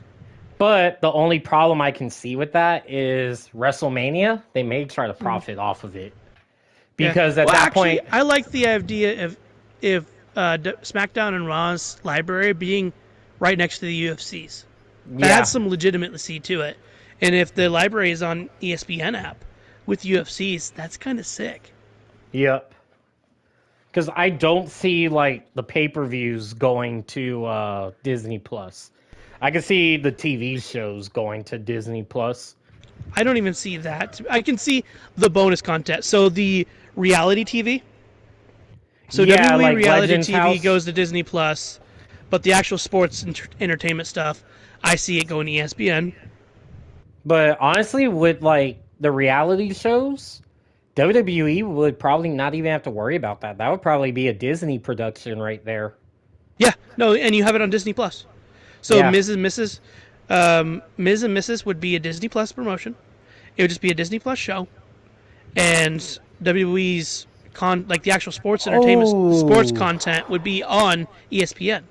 So they'd already have it separate Oh. there. And then even Hulu, like you could stream this live on Hulu or some. That's the problem I have with Peacock. Yeah. They're trying to kill TV right now. That's what all these companies are trying to do. They're trying to kill cable network. I just Why in the realized. fuck does Peacock not have SmackDown or at least Raw and NXT live on Peacock? I think it would probably be the same issue with. Well, they could get away with ads at that point. They could be like, "Hey, you're gonna 'cause get it's live. ads." And it's But- Peacock's ads themselves. But I'm also, fine with that. But still, you could pay for the service to not have that's another thing too. And Peacock, you can pay for service and not have ads. So what they do is you pay an extra $5 a month to not have ads. So you can watch the wrestling without the picture-in-picture. I don't. I think that's where it gets difficult because I think they may have to figure something. They could probably do it. Also, like say matches. Like, are we going to see what goes in between? Because WWE at that point may put in their own ads. Yeah. That is true. And they are known to do that because they have sponsorship deals outside of USA and all them. But also tomorrow night on SmackDown, we may get another QR code. If we don't get an actual fucking debut. I don't think whoever it is, I'm not saying it's Wyatt, but whoever it is, they're not debuting on SmackDown tomorrow. It's going to lead to another QR code. I'm 100% positive Because it's rumored that Triple H is saving a return like that for a big premium live event. What is the next big premium live event? Crown Jewel isn't considered one, but I would say Crown Jewel. Yeah, because of Logan Paul and Roman Reigns. Like, instantly, that's going to be a big match because you're going to have everybody come in to see wrestling fans watch Roman Reigns and 15-year-old girls watch Logan Paul. I could see the White Rabbit showing up and doing something to Logan Paul and starting a rivalry with Logan Paul temporarily. I think Wyatt's going to go straight for... If it's Wyatt, I think he's going to go straight for Roman. So this is another thing John and I talked about. So they set a precedent with Solo Sikoa getting the NXT title removed off of him because he's a SmackDown superstar now. Yeah. I think they set a precedent with that. So I think USA/Raw is going to pull a thing. They need to put a general manager in Raw and SmackDown first before they do this because it has more weight. Like, seeing HBK on NXT pull in it made me feel good. Mm. It's just like, oh, general manager has heavy weight on it. I feel like do the commissioner stuff. Mm-hmm. They need to pull the thing where there's like, well, this title belongs on Raw, and like for the tag team titles, and then WWE Championship, because you can't pull the Universal title off of Roman. You have to keep it on him for the record. But you can strip him of one of the titles, and then you could strip the Usos of the Raw titles, because they're SmackDown superstars. And you could have it where there hasn't been a general manager, so this shit's kind of been open. But the second there's a general manager, it'd be like, you're not my superstar, so those are my titles. They're not yours. This is going to be far-fetched. Triple H runs Raw, Batista runs SmackDown. It won't happen. Yeah, it wouldn't, but I mean, SmackDown was Batista's brand. Yeah. I'm actually thinking it would be very interesting if Heyman ran SmackDown and they played off of the bloodline, pulled some strings, saw a general manager position opened up, so the wise man slipped into it. And then it would still make sense that Roman... I mean, there's good story plots with Roman defying a general manager, but there's also good story plots with the general manager being like... I would say if he's not going to be active as full-time, even though he's signed to a contract, Logan Paul's one of the general managers. That'd be hilarious. I don't want like a celebrity general manager though. I would like have a active or past active general manager. I think we kind of need to move forward with like the list of general managers. Yeah, I think we need to stop relying on like I think we need to stop relying on like the returns of like Teddy Long, obviously Vicky Guerrero's. So JBL made a little bit of a showing for a second recently with the Baron Corbin. That would be an interesting general manager, JBL. Yeah, like we're the Triple H generation, so let's get a wrestler from the Triple H generation to be the general manager. That only makes sense. Jeff Jarrett would make sense too. I mean, Jeff Jarrett was just, I think, was he fired or did he get quit? He had quit. He's gone from the company. Oh, he's gone from the company completely. So that's very interesting. But I mean, it would just make sense if someone from the Trips generation became Road Dogg and X-Pac. Either one. I think Road Dogg took Jeff Jarrett's position. I mean, it wouldn't even be seeing bad, a Mark Henry Mark Henry's with AEW, but if he could somehow get away from that, even seeing a return from him would be cool. There's a lot of people I could see like from that generation as potential like really good general managers, and I think that's the generation we needed to grab from. From the Trips era, depends when you're talking. Like, are we talking Ruthless Aggression or are we talking like PG era? Ruthless Aggression, of course. Oh. End of WWF, beginning of Ruthless. That's gonna be tough. I don't see Taker doing it. Actually, I do kind of see I do see Taker doing it as Mark and just doing SmackDown. He would do SmackDown. He's not a Raw guy. He's a SmackDown guy. I see that if Kane was not a mayor, Oh, I could see him easily. Yeah, but I do see Taker actually for SmackDown. Ruthless aggression. Especially since he's been doing more stuff with WWE than he has been in a while. He's doing more stuff retired than he did when he was active. I don't know if they would ever do this, but I think he would have the good general manager look to him. Mm-hmm. Ken Kennedy. Yeah. That'd be like, cool. That would be a wild card that nobody predicts, but I think it would be a good idea to Mr. Kennedy, yeah. Because of how long his career has been, I don't think people are going to remember he wrestled at one point. The newer fans. So it's like, hey, you have this general manager. It's like John Laurinaitis, like when he came on TV during the Summer of Punk, some of us, I honestly didn't know he was a fucking wrestler at one point. Well, let's finish up your thing and then go on our tangent, because we still have 10 picks, because I got a thought to go on the general manager's talk after you're done with your thing. So going back to the fantasy pick, because we did get a little carried away there. We're fantasy picking general managers. It's like the wrong fantasy. What the hell did my thing just... Bro, what? Let me see. Okay, cool.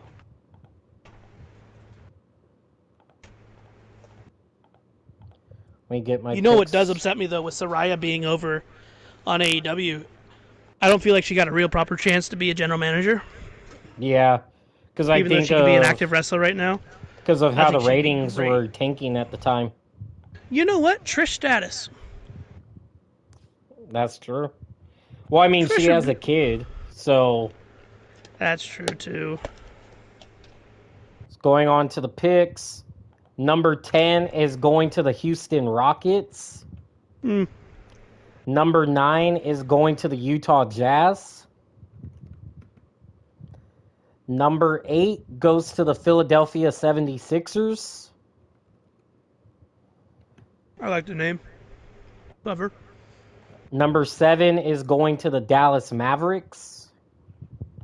That's a strong division. Jesus Christ, they're going to be powerful. Number 6 is going to the Phoenix Suns. So I think we got... There's some teams. Number 5 is going to the Boston Celtics.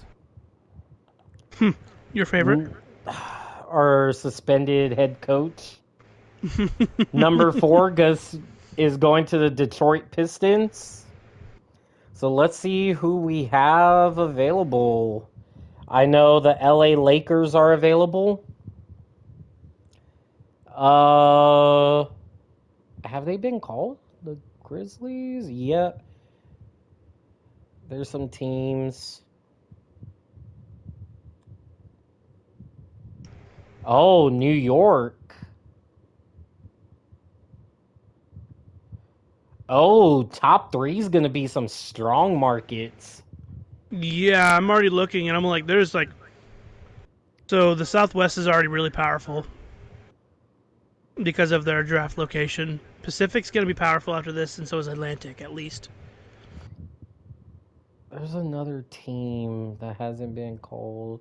Orlando's been called. Miami's been called. Have the Hornets been called? The Hornets have been called. Pistons, Pacers, Cavs have been called. That name doesn't make sense to me. Cavaliers have been called. Bucks have been called. The Bulls has been called. Raptors. Oh, so we have 3 big markets that it could go to. The Los Angeles Lakers, the New York Knicks, and the Brooklyn Nets. Oh, shit. Atlantic's going to be really powerful. And we're talking Brooklyn and New York, the same fucking area. Not just that, the Celtics are in the top 10 in draft picks, and so are the 76ers. The Raptors only are very one. low. But I mean, it depends on who they draft. The AI Yeah, allows them to. but based off of drafting level, the Atlantic It is division is going to going be to tough. hurt. Yeah. Is I number feel sorry 3 for the going? So it's Pacific and Atlantic. Number 3 is going to the Brooklyn Nets. Okay. New York, is this y'all's moment? Y'all have been wanting the number 1 pick for so long. And number 2 goes to the New York Knicks. Y'all still can't win shit. And that means number 1 goes to the Los Angeles Lakers. Fucking bandwagoner machine. So, top 5, Lakers, Knicks, Nets, Pistons, Celtics. That's 4 out of those 5 are in the Eastern Conference. You mean the Atlantic? No, I mean like the conference together. The Atlantic, it's 3 out of those 5. And you have 1 Central and 1 Pacific. This is fucking some lunacy. New York in general, that market's gonna be fucking... Brooklyn and New York games are gonna be fucking wild. Yeah. Like, I will stream on a separate occasion a Brooklyn and New York game when we get it's a to crossover just to see the powerhouse? Yeah, like... a rule is, if it's a top 5 pick game going up against a top 5 pick, like, I'm going to make time to stream that. I got you. Because that's just fucking wild. And these are big markets, except for Detroit.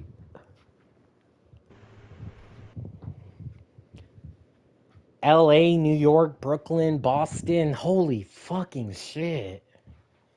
You have 2 classic rivalries right there.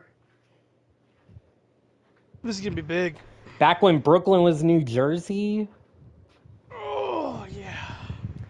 So, just to show y'all where these expansion teams will be going, I need to be fucking quick on logos because the 2K community is pretty fucking wild.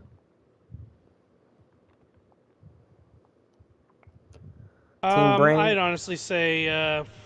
It won't let me do it if I have to be, super quick. No, I'd say let's do this off stream. Okay. Yeah. Just because the 2K community is fucking wild, and we're doing this... This is the second time this has been streamed tonight. Steven did it by himself earlier, and 2K community decided to do something... Yeah. Yeah, 2K uploaded a pair of OnlyFans. So we had to redo everything. Yeah, we had to delete that VOD completely, even from Twitch. And number 1 was a whole lot different because we had the Cleveland Cavaliers at number 1. Yeah.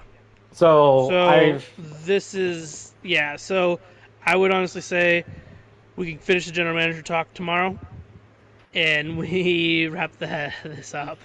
Yeah. I know you're Jones gonna finish up this work, and you can't do it on stream, unfortunately. But I mean, other than that, where are we at right now? Oh, hour 23. So, I mean, our draft is going to take place on October 6th, 8 o'clock Central, or 8 o'clock Eastern, 7 p.m. Central. Whether if Dylan wants to hang out for that, I am going to try to get a party full of people in here to talk about what we're looking at right now. Obviously, what's going to help, because Dylan's not into basketball as much as I am, is 2K will, just like Madden, show you the player's rating so you can kind of, look at it and be like, okay, this team is going to look fucking great. And I know some players like Seth and all that. I mean, the fucking Gasol brothers. Oh, they're retired, except Marc Gasol, I think. Oh, the older one retired. Yeah, Paul retired. I think he's going into the Hall of Fame. So when I first started, because I played fantasy basketball with you guys a few years. Yeah. When I first started, I think one of my first names was Gasalt and Battery God, because I got the Gasalt brothers on my team, and who I was just was like, it? "This is just great." And then, I traded someone for it, and I posted a picture in our chat called Gasold. You know what's fucking wild? Hmm. The year I went undefeated, Josh and Railisha tried to fucking fuck Rob over in the playoffs. I caught it 5 minutes before the game would have locked in the players. And Rob went to the fucking finals that year against me. I can't believe I made it in the finals. You did? That last year I played, and Joseph fucked me. Oh, that's right. I I forgot think he won the Joe's. last day. No, the COVID finals were wild. Really? I don't know if you saw that when it was live. Uh-uh. Like, so I think it was Ben versus Black Josh. And it was literally decided by 1 point. Uh. Yeah, it was just a back and forth. It was the last second. Ben's guy, like, I forgot who was on his team.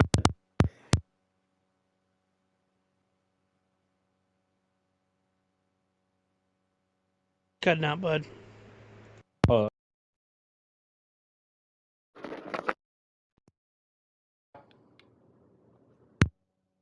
Dylan?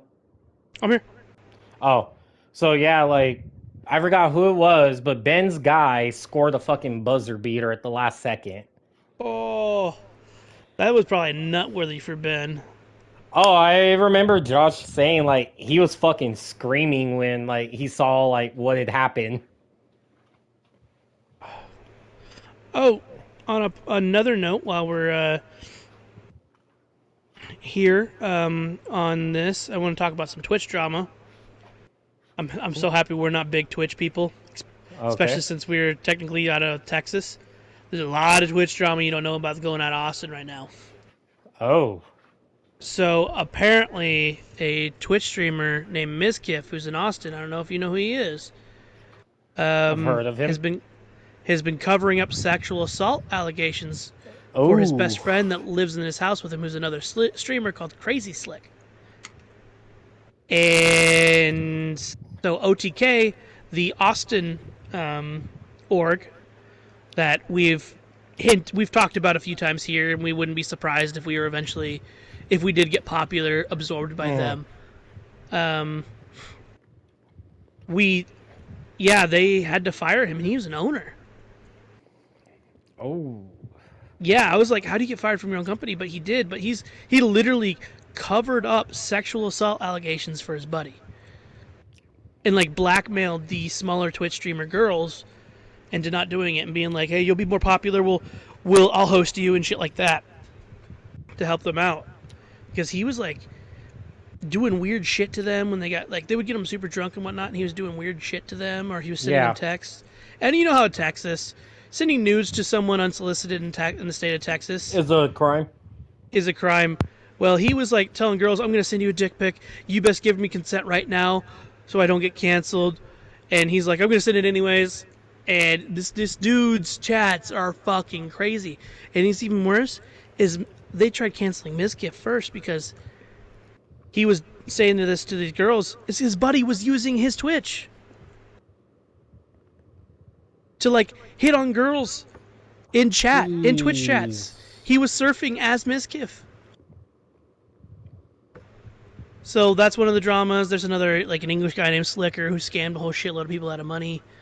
Mizkif was attached to that somehow. It's just, there's a lot of Twitch drama. Twitch is cutting pay on bigger streamers. Mm-hmm. And they're also doing the dual stream thing. So one thing I learned about dual stream, we cannot stream at the same time on both. Yeah. But we will be able to, like, for example, not get in trouble if we do a pay-per-view on YouTube or something, if we're partnered. So do see that in the future, guys. If we do end up doing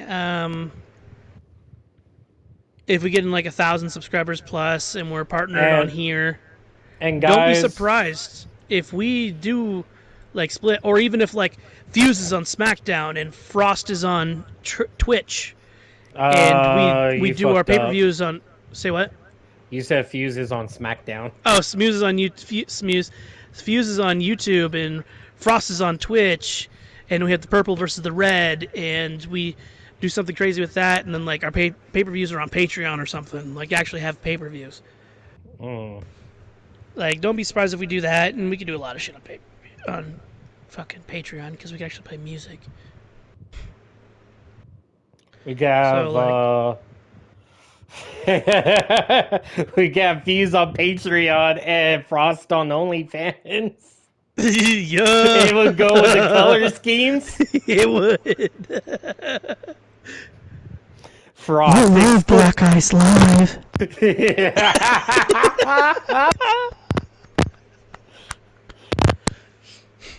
We have all of our stuff on Pornhub. Friday Night Frost. And Friday Night Frost. Dude, We have all our shit on Pornhub in the free section for our regular shows, and then we have the paid section to get into watch the actual. They've actually like took all those videos down. Like really? at The one non-porn point, ones? yeah, like at one point you could have saw like Undertaker versus Brock Lesnar in Hell in a Cell from 2015 on Pornhub. There were people like- actually streaming to Pornhub, which is fucking crazy too. Because they got kicked off of Twitch and YouTube, they were streaming on Pornhub. Yeah, I think it's a Minecraft guy. Yeah, it was just fucking lunacy. But back to the Twitch drama, people are calling for his head. Anybody related to this, they're calling for him to get banned from the. Well, I mean, if Platform. if anyone has seen on Black Ice Streaming's Instagram and Black Ice Wrestling's Instagram pages, obviously, like, I try to use a cheat code to get us followers, get us views. I don't know how successful it is sometimes. It's a hit or miss, but, like, I'll put, like, hashtags on there, like, something simple because people look up that, and It's smart. it's smart, but You mean most of you're the time we get those bots where it's like promoting on here, promoting on there. It's like yeah. I don't trust you. Yeah. Don't trust him. And I mean, guys, you don't know. We're a few guys. Steven has a business degree, so we'll figure this the fuck out. John has an art degree, and like he has an electronics degree and art, so he can do internet and like all that other stuff. And like I know John hasn't even worked on logos for our company either. All the logos you guys see are Steven and I working on them, as Yeah. I dabble in art myself. I mean, I have a very artistic family. And I mean, hence if we John grow- being my uncle. If we grow, because I know you said John has an art degree, right? Yeah. Felix has an art degree too. We could have them partner up. If Yeah. we grow, this becomes profitable. It's pay. Yeah. I don't know what the pay will be, but it's pay. Like paying for logos and everything. Like you see my logo, I designed my Dylan Wolfgang height one. I'd like to have a cooler one. I'd love to have a wolf logo, but I would like to have one without being associated with furry. So Is that's your not going to font happen. is your font on your Twitch handle the same as the Frost's font? Yes. I realized that. I'm like, because if you look at my YouTube channel, look up Blue Drink Punk, or you could put in, I was fucking young at the time on the URL, and my MySpace got hacked a lot. So you could go to youtube.com/killallhackers, and you will see that now what I've done is like I made playlists. So I put a trailer of like a not so recent Diffuse, but at the bottom of that you see playlists that leads to like Diffuse, Fuse, Bleach, like kind of separating I've done everything. That a while. Yeah. And I did that I've with been doing that yours. since the beginning. And I did that with yours, so that way it's like, hey, like nobody just thinks like Black Ice Streaming is like Fuse that are coming from YouTube. They could look at Frost and it takes you to their channel and you get the view. So how do I do that so I link you into my shit? So what I did with the special live streams, start a playlist, and it should say like collaboration. And then I think you just add me in it. And then that's where we could at least do it to where that link I sent you earlier. So, like, say when you do Gridlock, you upload it, you could basically put it in there. Oh, okay. I see. Save special from Blue Drink Punk. I got you. So that way it's not like I'm going in and doing that. Like, we could just do that whenever outside we that, have something. We haven't had the serious conversation about that. Since we call you Steven and we don't call you Blue Drink, have you given it an honest thought about going Steven yada yada yada BIW or BIS or BIS Steven yada yada yada? I like the Blue Drink more because I mean, like, your name, like, it has the perfect Twitch handle, like Dylan Wolfgang. Yeah, like it's stupid not to use it. Yeah, Like, I was using Nickelback for the longest time, and I was like, wait a second. Well, you also got like Vote to Kick plenty of times on Siege for it too, from what I heard. Yeah. But I mean, if you're playing random, like that was common. Yeah. I mean, like, fuck, there was days like you, me, and both Joshes like would fucking like not even. We spent more time in the lobby kicking randoms than actually playing the game. Yeah. And I will never forget the one round Rob has. And this is a story time. So we were being toxic. I think we had a random. I don't know who was playing. Don't know if it was you, me, Rob, and Tony or Josh. It was someone else. But we had a random. And I think we spent more time killing the random. And at one point, like, we killed the random. I think Josh killed me or I killed him. You killed me. And then Rob killed you. And it was 1-on-5. And I think we were all expecting, like, hey, that's it. Good game. We're expecting all these fuckers to rush out on Rob. And you just see one at a time. The biggest, I will never fucking forget that. And I remember telling Rob, if you pull this off, I will never talk shit about you in this game again.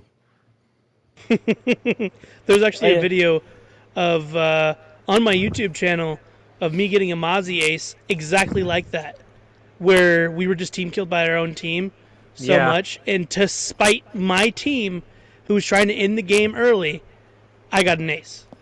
Jesus. And you'll find that, you guys, if you want to look. It's on my YouTube. Do you still have it for the aces? Oh, the list? Yes. I got another one recently with Azamaru. Oh, I'll post the list eventually. I'll do like a CM Punk style, not CM Punk, a Cody Rhodes style list eventually. I would say a Jericho list. You made the list. Let's fucking go. Yes, I have added a name. You know what, Zero? You know what happens when you get an ace with Dylan? You know what happens? You just made the list. I'm gonna go over my list. I just pulled it up. For fun fact, for some of the guys or some people that may be watching this like replay or live all late, Rainbow Six Siege was actually in our plans before the airport became a thing. Yep. So that was something right there. Personal stuff got involved. We're not going to air dirty laundry, but that was also another thing. But I mean, once the airport schedule clears up, once we know, hey, who wants to do this? Because I have talked with some of our friends where, like Tony, for example, I like Siege is the perfect casual backdrop for us to just bullshit. So, like, a lot of people don't know about Black Ice. I know we're accidentally giving a historical rundown on Black Ice. Black Ice comes from Siege. Fuse comes from Siege. Frost comes from Siege. Shadow Legacy comes from Siege. Gridlock comes from Siege. Class comes from Siege. There's a lot of shit that comes from Siege. The Legion title comes from Siege? Yep, he's another operator. So that's why the Legion At title, one, like, John was confused. He's like, what? Like, because when we said Shadow Legacy, he, like, questioned our pay-per-view, because it's too late for us to change it now. And you know what? I like the yeah, name, because if we ever get a Raid Legends sponsor, I'm slapping that yes, shit, and it's going to be called Raid Shadow Legacy. Um, he was, like, wondering what the fuck it is, because he never played Siege. So if you guys wondering why a Texas promotion is called Black Ice, it's because our friend group is the Black Ice Boys. Because, I mean, we like the Suicide Boys too, and Black Ice, we're the Black Ice Boys. I mean, a lot of our, so if you see clan tag inside of a game, it's usually Black Ice Boys if we have control over it. yeah, Because it's just a default. We are the Black Ice Boys. It makes sense. But yeah, and like Seed. Go ahead.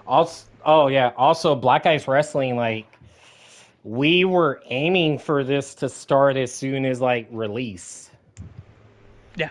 like maybe a week or two after.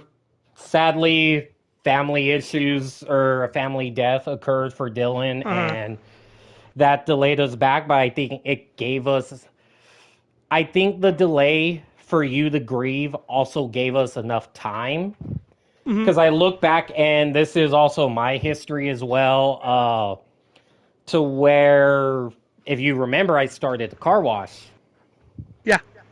Now, with that, I wanted to do it in December of 2019, Uh-huh. because I felt like that would have gave me enough time to prepare, like get the materials I needed. Unfortunately, this was when I think it was a year after Josh had left Star Stop. Jeannie was Yep. pushing him and to get a job, And I was and already here because I would have helped you on that too. yeah, and I think what hurted me the most, not saying he is the reason for it, but I mean more of that blame falls on the Genie, because it didn't give us the time, and it would have took away somebody that I told him, hey, like, you got this spot. Mm-hmm. I think we had pushed it to October because Jeannie was at that point saying, like, hey, you need to get a job. And the reason why I'm talking about this is because the car wash failed. Like, Mm-hmm. we did one car wash. I think we made $20-$30 off of it. And from there, it was like business just never came in. I was kind of Mm-hmm. dumb about it. I was like, hey, let me get some people to work. But now that I working with where I work now, Well, you and also we didn't kind finish of, your business degree yet, that's true. so you didn't know quite everything. Like I said, I feel like now, um, us running Black Ice is just better. It's also less of a toxic area because I love our friends to death, but they can be toxic pieces of shit sometimes. Well, I mean, it's not just a mix of them. Like, being Yeah. realistic, I think it is a mix of myself as well, and why, like, something that not airing dirty laundry, something that occurred earlier, Mm-hmm. I had to like kind of watch my words, and Mm-hmm. even in my next comment, I had to apologize for it, because it was like, I'm not trying to start a Yeah. fight. I'm trying to So, make. like with Black Ice, the Black Ice boys were supposed to be a lot bigger than just Steven and I. And the fact my uncle is part of the Black Ice boys now Well, also we lost breaks the Tommy. mold. Yeah, we lost Tommy. He still can do it. He's just a PC gamer. If we ever moved over to PC, I think he he would would. be more active at that point, Yeah, because, and that's he's just something playing I. PC with his buddies. John's joined us. Rob joins us on Sundays, but between Rob training jujitsu and him working and just trying He to just have an adult time. relationship, he does not have time. And like Tony he's training. expressed interest at first. He just wants us to do something that he's interested in. He has no Yeah. interest in wrestling, no interest Well, in sports whatsoever. this is where, like, I had said, like, earlier in the week about Elden Ring.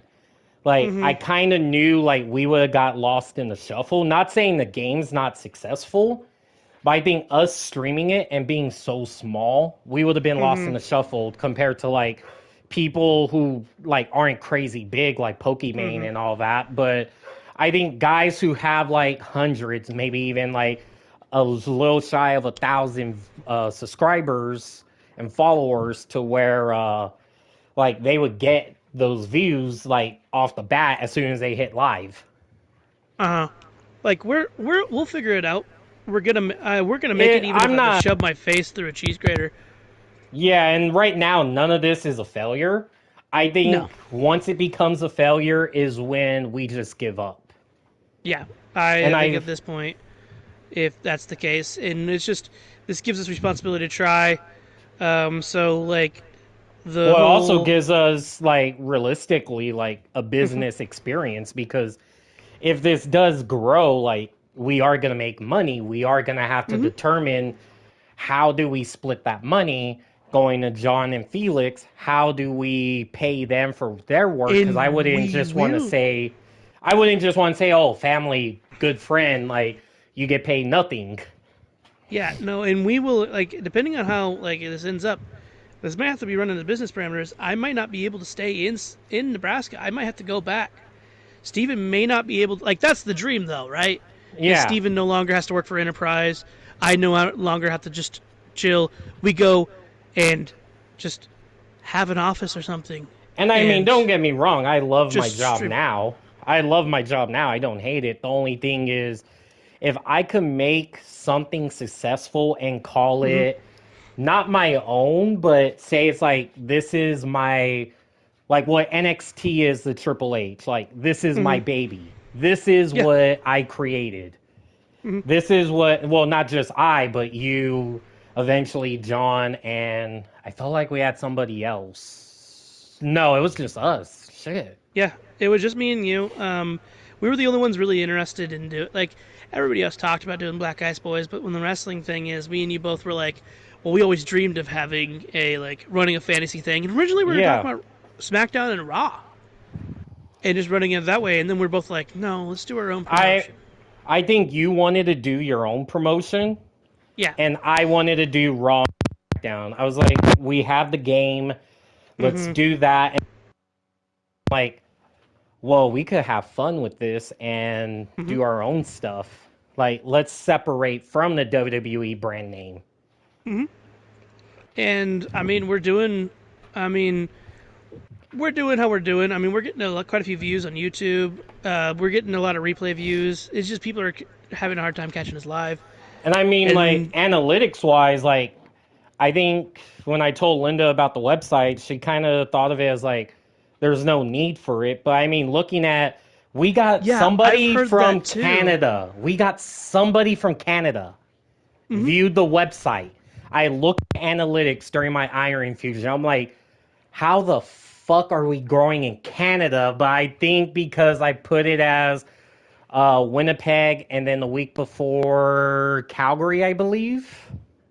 Yeah, like it's very interesting because like everybody else, I was the only one not boohooing him. I think about the website.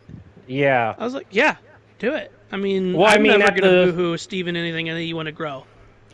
like, I think even at the time, like, the other, like, guys and girls and Black Eyes Boys, like, I wasn't really active in the time Mm-hmm. when we launched the website, so they had no clue. I think, Uh-huh. I think I Rob and mentioned to them, and Sarah. they're both like, I don't know why. And Rob's like, no, yeah. Rob's like, you get as much as you want to put. You get as much out of it as you want to put into it. So Yeah, Rob because understood. we're not playing off of like Twitch's rules, where it's like, Mm-hmm. hey, you need this to affiliate, you need this to kind of group.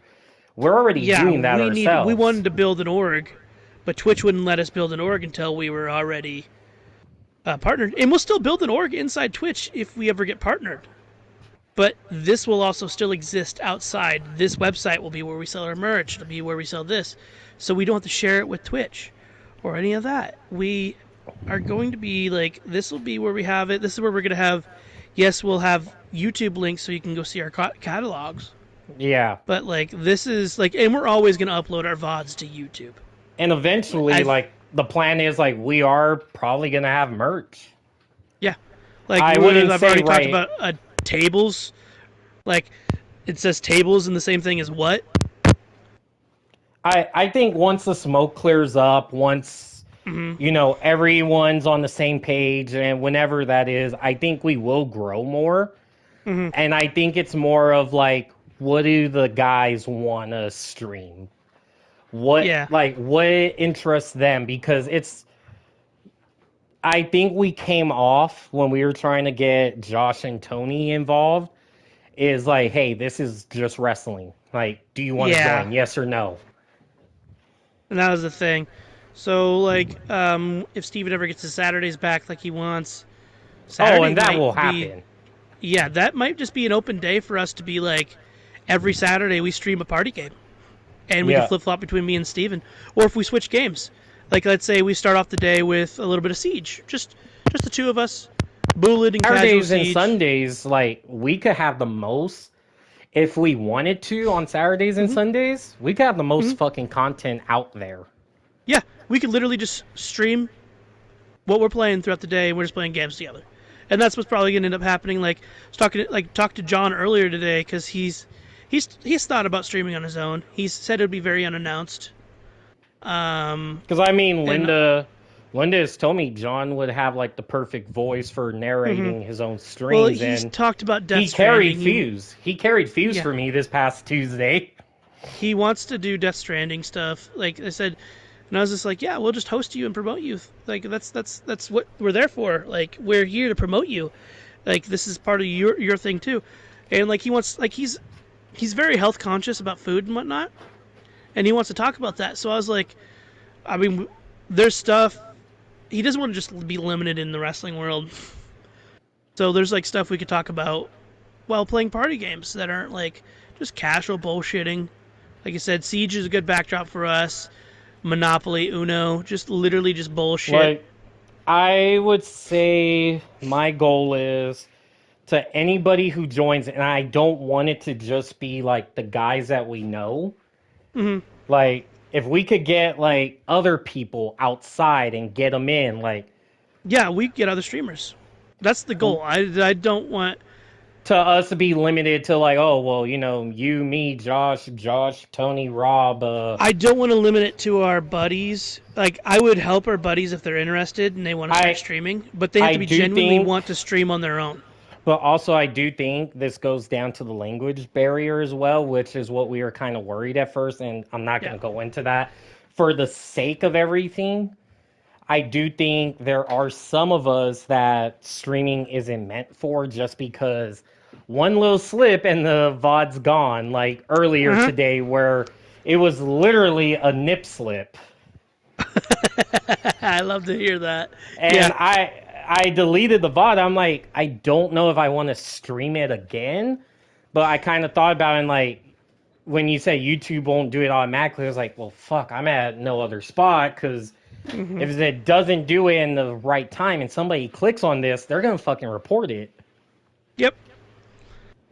So we're doing our best, and like I said, anybody outside our group, I want actual streamers, if you know what I'm saying.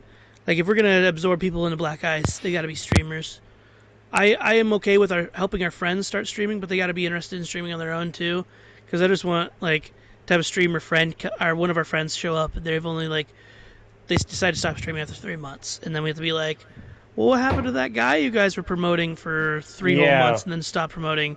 So, like that's the thing. I also have friends that work at Toyota, and I know one of them has a PS5, so I'm like, your schedule is going to change so often because you do mornings, you do nights the next week. And that's where it sucks, because we may only have them like every 2 weeks if he were to do it.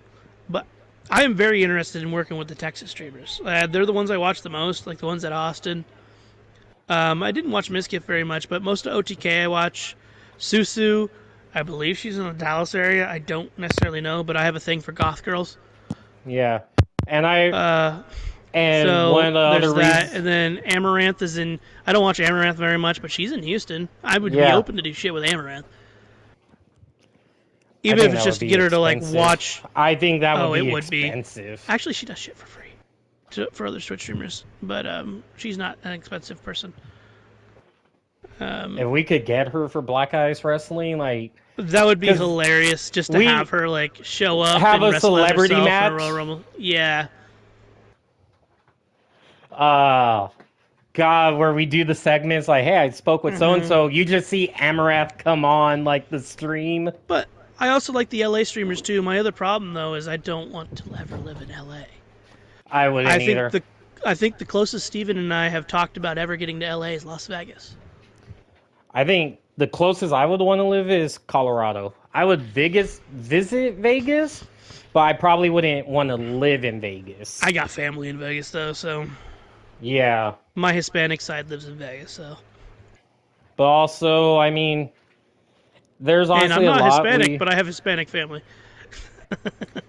I mean, there's also a lot we want to do with Black Ice. Yeah. The airport becoming a thing was kind of like, it wasn't a bummer, Yeah. but I knew it was kind of coming when I had that talk with my area manager, and it's like, let's see what happens. And my branch manager the next week was like, hey, so I got exciting news. Like, you're like being recruited for the airport, you're being looked at from the airport. It's best of the best. Like, you walk out as an assistant. Like, and not only was Black Ice in my mind, primarily it was like, how does Linda get home? Like, Yeah. how's that gonna affect her work schedule? Because I knew with Black Ice, You need like, to teach that girl how to drive. I'm sorry. That The- girl needs to start learning to drive on her own. well, the Or start problem taking is the bus. like, well, no, she does take the bus. The only problem is, like, I was starting to teach her how to drive, and then the airport happened. So it was like, Oh, okay. yeah. And on my days off, like on my days off, like, it was just more of like, I just want to fucking sleep. I understand that 100%. Yeah, like I said, I understand that 100%. But, like, who knows what our interests would be? Like, I've been talking with my little brother about going to fabrication school. Mm. So, I might I end mean- up doing car stuff on YouTube. And just posting videos about me building cars and shit on YouTube. Yeah. I mean, I also just got a truck myself. So you might just see videos of me doing stupid shit. I drive a lot. I've talked about with my buddies just live streaming me driving Mhm. and talking shit. Because I mean, I live 13 hours away from San Antonio. And I mean, drive- this stream honestly is going a lot longer than I expected, but I think it's good because it's streams You cut out where. a bit. Yeah. Can you hear me now? Yeah, you're good. I think it goes back to like how we originally wanted it, where we just like all of us would see what was going on with wrestling, but we just talked about whatever. And I think John coming in kind of the reason why we do diffuse and defrost, diffuse and fuse and fuse, or frost and defrost the way we do them. There's like defrost is like, hey, we talk about what's going on in the world. We don't pay attention to the screen. But also, like, the second There's Fuse so or many Frost times we're comes on. glossing over Fuse or Frost. And that was something that was brought up plenty of times at first, was like, you're not paying attention to what's going on. And we brushed it off as like, oh, like, it's whatever, like, it works. But then John came in, and that second opinion was like, maybe this isn't working, because I think we weren't getting the views at the time. We weren't saving our VODs, most importantly. So, I mean, it's a And whole John was a good library. kick in the ass. John, so the Diffuse and Defrost name, so Steven came up with it as just like a development offshoot, like our Sunday streaming show. Yeah. And I talked to John about it because I've been talking to John about it in the background for a while, and he's like, that's a perfect name. And then John's like, well, let's do a podcast thing. So that's why you'll hear John kind of takes the reins on Diffuse and Defrost. Yes, that's because I realized. It was kind of his idea, and it makes sense. Yeah. But he lets us take the reins on Fuse and Frost. So Tuesday, he kind of stepped back from the reins a little.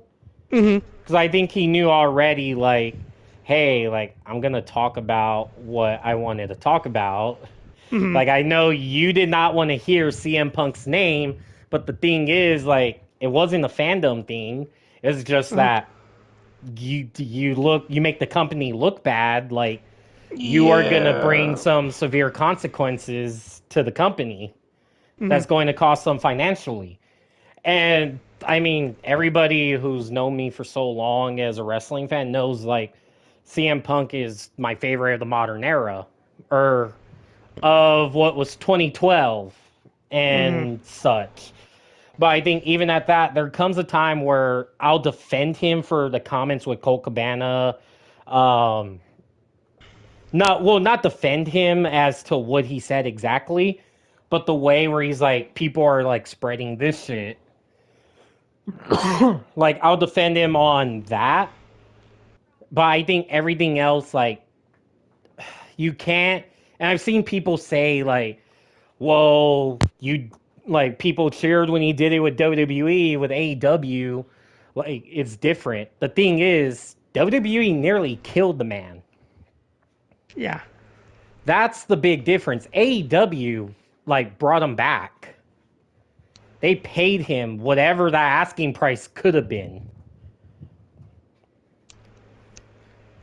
I mean, AEW is also a company that's running on losses as well. Because they're trying to give their base, like, the best fucking possible shit they can. And that Like, was a conversation we had today about wins and losses not battering or mattering as much. I do agree on that sense, but I also like to have it kept track, just so the website they can go and look, just be like, oh, what's their record? yeah. But we also can use it to fuel a storyline. Like, for example, there's some times where the story gets stale and we're like, I don't know who to put against the champ. Yeah. Well, who's the best record wise right now storyline for a storyline? I was like, this person is like, oh, sick. That's why like R-Truth got pushed out of nowhere. Yeah. Well, R-Truth was something that took us by shock. Yeah, that was a thing. Like, there's a lot of things that are just random, and we have we have chaos. I'd like to have Yeah. more control and more things in the reins, but you know what? I don't mind the chaos. It's got a very like UFC feel I mean, because R-Truth went shit fucking could 11 and 0. happen. Shit could just happen, and you like we could have a guy go on a 3-win streak, and we're like, all right, he's earned himself a championship. Sonya Deville literally lost every match, but her first match she won was against Becky Lynch. And Steven and I, as the general managers, decided Becky being an ex-champ, Sonya deserves a chance at the current champ. And I mean, also going more into depth about Fuse and Frost. Like, don't get me wrong. Like, I don't know, 3 a.m., 4 a.m. is kind of love hate kind of relationship. Yeah. Because, I mean, it puts us at the end of, like, Raw and SmackDown and NXT and Dynamite Rampage. But it also does take a toll when, like, you have to do this from time to time and you're like, I want to go home, I want to eat. When, like, you could do this before dinner and you're like, okay, I'm going to eat now. Like it was. I loved it when we were able to do it at 10. It was fucking great. And a fact that I never talked about publicly was we were close to getting back to the normal time for at least this month. Yeah. We So were I mean, close. once he leaves the airport, there is no like store that stays open that late, other than the airport, right?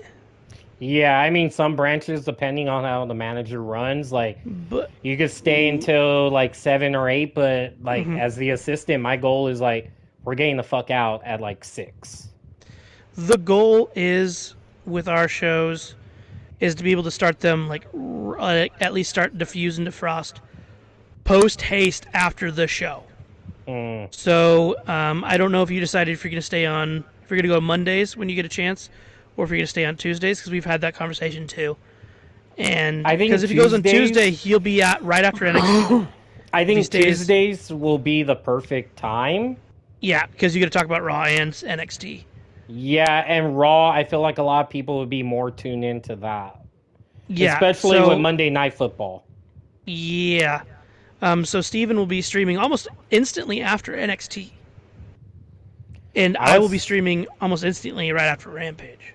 I would probably be streaming Fuse like with NXT at the same time. I wouldn't do that. Well, Just also because if Linda starts closing again. that's very interesting. I mean, we could always delay as long as it's not 2 o'clock in the fucking morning. Yeah, because with Home City, I would have to be at work by like 7, depending on. Because some branches open at 8 o'clock. It's just a matter of if I get that branch or not. That opens at 8. Because after this is we call this the late night period. It's never going to go to 2 o'clock in the middle of the night again. Yeah, and I mean, Ever. that's why I wanted to do Bleach and everything else I'm doing at this time on my days off, because I'm not gonna do more streams at like 3 or 4 in the morning besides what I need to. Like tomorrow, I'm streaming this, but it is nice to do the 2 o'clock thing because I am like probably going to go watch a movie tomorrow again, like today. And I do enjoy doing that. Our theater here stopped showing movies on Thursdays for some reason. I mean, that was also a problem with Frost at first. Yeah, it's because I was like getting out right when we need to start because I was going to movies because I'd eventually like to start a movie. Like, there's a lot of podcast ideas we have. Rob and I have a podcast. We already own the name, basically. It's called Riffcast, where we talk about music. Like, new music, music that we like and enjoy. We would, like, assign each other an album to listen to for that week and, like, talk about it. Rob and I have that. And, I mean, there's just a lot of shit we'd like to do. I like to talk about movies. I love to review new and old. John can fill up our heads with a bunch of Disney crap about how much Disney's horrible and everything. I mean, he'll just go off on that. He loves talking about that shit. But I mean, at the same time, like, he's gonna have to realize, hey, like, and I said this before, like, money, to quote Ted DiBiase's, everyone has a price. Money will make you sell your soul. Yep, as we If learned you from, are a big corporation. not to get political, but we learned that about Bernie Sanders, unfortunately. There was enough money to buy Bernie. Twice. Twice, yeah. And I'm the only time I'm going to talk politics. I'm a libertarian. I'm a left-leaning libertarian. I'm very actually pretty left. Like, I believe in a lot of social rights. I believe as long as your freedom doesn't fuck with my freedom, I don't give a shit what you do behind closed doors. Hell, even behind open doors, I don't care. I guess I'm more in the middle where it's like I don't affiliate with anything really. I don't affiliate with the Libertarian Party. It's just the Libertarian word associates with what I believe in more. Yeah. It's because I'm like pro-God, pro-abortion, pro-this, pro-that, pro-every drug being legalized, or at least decriminalized. I'm pro-prostitution, I'm pro-gambling. I don't believe in gambling for myself, but I also don't believe it's my American right to tell you what you can and can't do with your money. Yeah. So, like, it's just, I think about it and I'm like, well, is it my right to tell you can't do that? No, it isn't. All right, it's cool. So I don't care. That's just my view on things. It's not my right. I personally don't agree with abortion for myself, but it's not my right to tell someone they can't get an abortion. It's not my human right, basic human right, to tell someone that they can't do whatever they want with their body.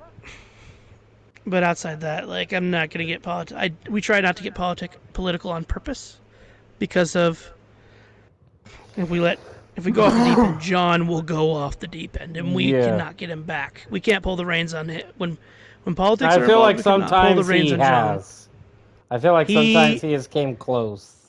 He's came dangerously close, but how he pulled the reins on himself because he went back wrestling.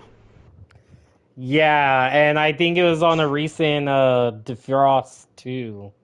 Yeah, then I think it had something to do with. I actually don't remember. I think it was with Disney. Yeah, I think it was. Yeah, he hates Disney. Yeah, he went into it, and there's times where I'll hear the politics, and I'll just like, days out, and I'm like just working on the site, like working on Hmm. like what's coming up next and everything. I'm like, oh, please don't go too far. Yeah, like we can't let him go too far because we can't pull the reins. And I even told him I don't want to get political Yeah. because we don't want to be politically associated with anything because we're not. Steve and I are neither party. We're neither big party. Um, I'll tell you this: in the last election, I didn't vote for Biden, but I didn't vote for Trump either. So, I would and say I, last 2016, I voted for Trump. 2020, I voted for Biden just because COVID was what was the final nail in the coffin for Trump.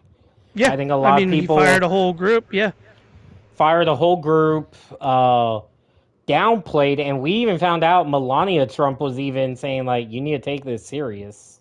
yeah, like, like he fucked up. He was doing, and I will. I'm probably gonna cancel for this, but he wasn't doing too bad the first 3 years, and then COVID happened, and then he fucked and dropped the ball completely. And it was because of some of Well, the things he did in the first 3 years. a lot of people will see it as, like, it was Obama's economy. Like, he's the one who, and they do have truth to that, that it was Obama's Hmm. economy. And Trump held on to it as long as he, like, to get it to exceed even better. I think when COVID happened is when he shit the bed. Yeah, Had COVID not happened, he would have still been president. yeah. And, I and how I think the feel about crazy politics. Trump, I think crazy Trump wouldn't be here today No, I don't either. think we would ever saw him.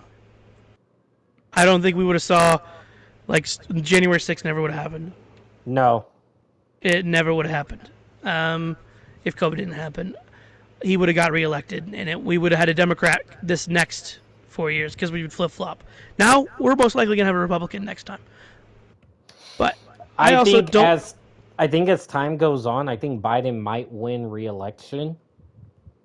Just because now it seems like not everything's going down, but I think with inflation, it is kind of getting a little under control at the pump. Inflation is getting weird because he evened it out, which is weird. Yeah. So, like places like where we're at right now, I'm in Nebraska, you're in Texas, we got hit. We're still being hit by inflation. Well, We're that not was seeing a the under $2 Trump. yeah, and Trump never had gas But under $2. That was California, Obama. I think Trump had it lower than Obama, but No, he California is did it. seeing Maybe in certain areas, but in yeah, Texas, he never did. California Obama, is seeing. yep. I was going to say Sorry. California is seeing gas prices under $4 for the first time in years Well, yeah, like because it had our gas like prices are spread probably. evenly across the whole United States. I think it probably we had like the biggest hike in history, but Hmm. we also had the biggest drop in history too. Like, I don't agree with Biden closing down the pipeline. I don't believe in him doing the whole thing with selling us basically to other countries. I don't like us having to depend on Russian and Middle Eastern oil. I never liked that, but that's where his party tells him to go buy oil from. So that's where he's going to do it. I even think a Republican that wasn't Trump would be hell bent on that too. Like I said, I Hmm. don't. I We're seeing corporate Republicans and Democrats, and they don't look very different. Like Nope. if you look at it, Bush and Obama look very similar when you look at their presidency. Well, because Like, they knew what their job was. hmm I mean, the only like radical change we've seen in recent years Hell, is even Trump. Biden is starting to like talk shit to Trump supporters now, like the MAGA Yeah, crowd, yeah. and I they don't are like. losing their fucking I minds. know. What's funny is now like it's not cool to be like even the Republican Party. It's not cool to be MAGA crowd. Like the Republicans finally pulled their head out of their ass a little bit too, and they're not like Well, did sucking you the hear Trump dick. about that one Republican that won the primary? Uh-uh. Uh, he was saying like pro MAGA stuff, like the election was stolen, this and that. as soon as he won, he was like, yeah, it wasn't stolen. He switched up quickly. Yeah, it's kind of like how Kamala's like, I'm not going to get the vaccine. I'm not going to get Trump's vaccine. Second, her and Biden are elected. She goes and gets it. She's like, get the vaccine. Yeah. All the Democrats are doing it. Like I said, what's even funnier is if Trump was reelected, the Republicans would have been pro-vaccine party, and the Dems would have been the I hate the vaccine. This isn't constitutional. People, my body, my choice situation. I don't know about that. They were already doing it when Trump was president. I think they would have done it because it was Trump's vaccine. I don't think they would have just been like completely anti-vax. Like, I'm not completely anti-vax, but I'll tell you, I didn't get the vaccine. But that's because, I'll tell you why. I waited for the FDA to approve it. Mm. And then the Johnson & Johnson one was pulled a week later. Because my grandmother, me and her were talking, and we were going to go get the vaccine together, her and my grandfather when he was still alive. And she's trusted Johnson & Johnson. Johnson & Johnson's been a name she's trusted her whole life. She trusted none of the other companies. And she said, well, if I'm going to get one, I'm going to get Johnson & Johnson. Let's just wait for it to get FDA approved. Gets FDA approved. Okay, we go schedule our appointment. It was going to take 2 weeks because we had to go to the doctor's office because our Walmart here wasn't doing it. Well, after a week, it got pulled. Johnson & Johnson. Because of the blood clots. Yes. And we found out about that. We canceled our appointment. And my grandma's like, I'm not getting it at all. And then I sat there and I was like, well, this is just for a virus. So, I mean, it's going to mutate anyways. So this is behind the curve anyways. Yeah. What people don't realize is how vaccines work is they're usually behind the curve. So the flu shot is usually behind a year. It's just to catch you up. The only reason I've thought about getting the vaccine recently, which is fucked up, that after COVID's all late, is I have a hankering suspicion, now that we have a effective bioweapon that even works against vaccinated people, it's going to get somehow re-released. I'm not saying a government's going to do it, but it's kind of like how anthrax gets randomly sent to people. Mm-hmm. I have a hankering suspicion COVID is just going to randomly be re-released. The original strain. Yeah. Like, sometime in the next 20 years, someone is going to re-release the original strain of COVID. It's the perfect bioweapon. And people who got the vaccine still get affected. Mm. Not as bad, but they found the perfect population control, unfortunately. And I'm not going to say China's going to do it, but China doesn't have a dirty old man problem as much as they did before COVID. They just got a Winnie the Pooh problem. Oh, bother. I'm so stuffed with fluff that I can't put my arms down. I mean, yeah, guys, a lot that we have planned, like going back to Black Eye Streaming stuff. I mean, blackeyestreaming.com, Black Eye Streaming's Instagram, Black Eyes Wrestling's Instagram is where pretty much like you could find just whatever we have next, and typically is when I try to promote it at least maybe a few hours before, like the morning of, or just whenever there's appropriate time for it. And sorry I keep changing the song on you guys. I've been trying to find a modern song to use, and I found one. We're going to try not to change the song until we do the new season. When Steve and I haven't talked about when new seasons will start, either after Clash or after Shadow Legacy. So, depending on then, every year we'll have a new song that's more modern, and we're going to try to pick a new song. But outside that, you guys will know more when it comes to that point, because we haven't even announced when the new season's going to be. Because, I mean, we technically said Shadow Legacy to Clash this year was year 0. Yep, and I think also just because we did the draft in August, I think that would be the more appropriate place. Yeah. Because we called it year 0, and we're technically in season 1 of year 1. Yeah. This is pilot year. Yeah. So, like, We did the well. Technically, we had the pilot year was from year 0. We did our pilot. We got a little of the kinks kicked out, and then John joined us kind of right after Clash, like relatively quickly. And now we're in the flow. I mean, we're doing good. I think ourselves. Like I'm not feeling panicked anymore. It's just natural and casual. It's a good show.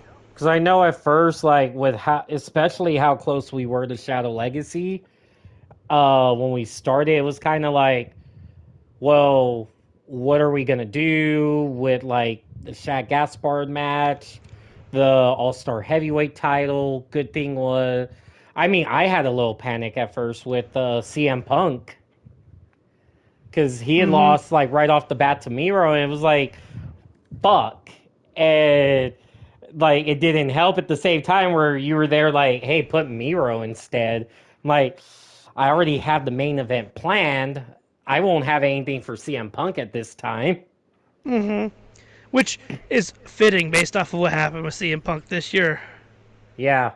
But I wish you could have got your nut with CM Punk before this controversy happened, to be honest. Shit. You're absolutely fucking right. I did not think about that.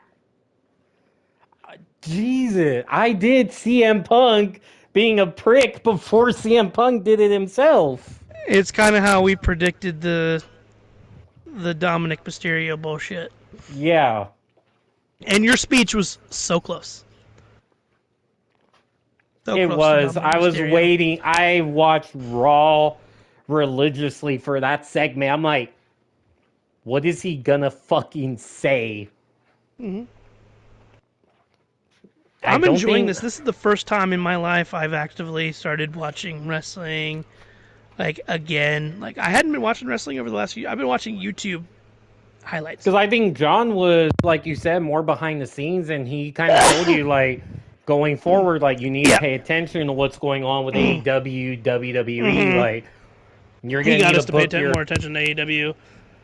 I mean, hell, even with Blitz, like, we had it to where it's like, hey, January 28th, the Royal Rumble started to come in the picture, and it was like, okay, maybe Blitz is going to be the 29th. He thinks our pay-per-views should be the day after pay-per-view from the big shows. I want to keep our pay-per-views separated from theirs. I agree. But he also wants a review show. Yeah. He likes the review shows more than the regular show. But that's just... Well, I mean, because... he's more interested in review stuff, too. Yeah. But, I mean, if I ever start... If I get the computer set up and I get my desk set up the way I want, that's probably a year from now.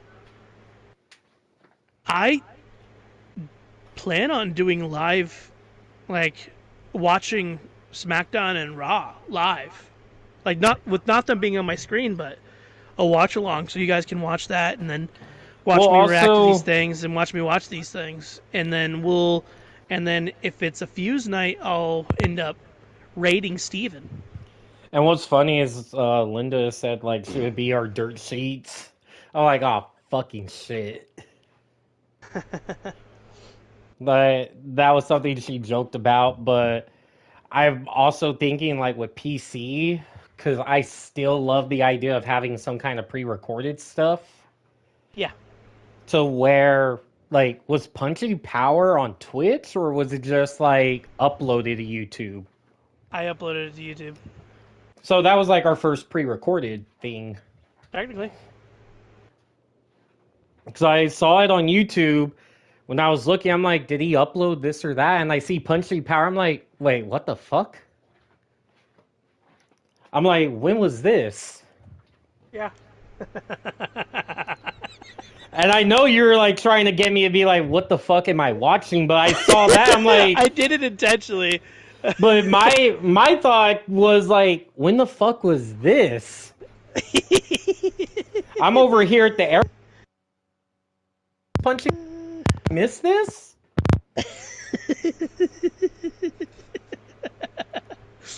I don't know if John was on the stream or not, because he was, but it doesn't on the console recording. It doesn't record your friends.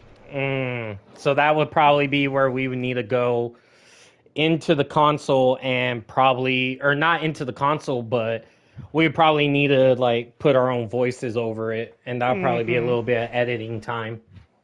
And that's some extra bullshit. Like you Yeah. said, that would be cool if we could have it, and it just gets published automatically, even if it's just to YouTube. Um, because we've talked about Black Ice Rogue or Oh no, that's like somebody BIW Rogue. else's Yeah, we like talk about stealing that from someone else. because they stole our logo. I could do it in development brand because originally John's idea was to come in before we did the podcast idea and be a third brand, a development brand. Yeah. And I man, think that would that's have been an something interesting we idea. that was also something we took in our own hands too. Like this, we tried that with the Frost and the Fuse.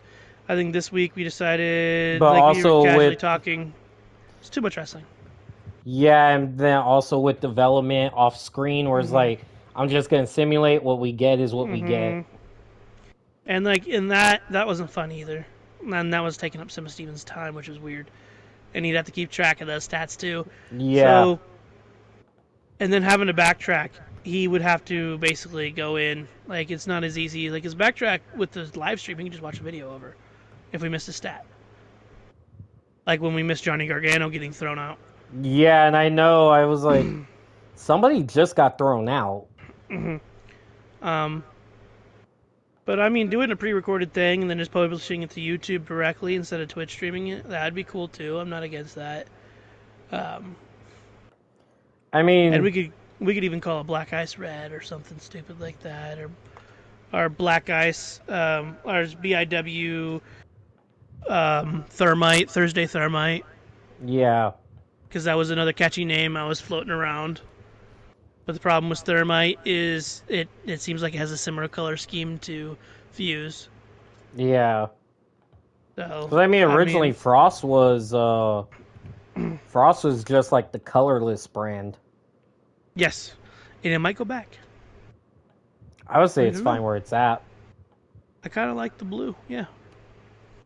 As I have it smacked on something else right now, so I like it the way it is.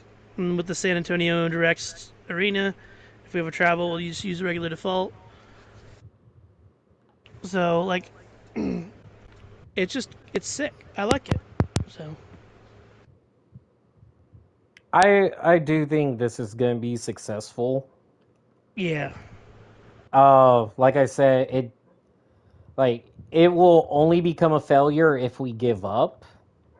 Hmm. So like anybody that's like, hey, opposing of like the website or like opposing of like Black Ice Wrestling or like I guess Sunday for the Saints or like the Sinners, it's like let the things play out first and Yeah, we'll it's see if like it's a how Rob failure. sees it. Rob agrees with us. That's Rob on the football thing.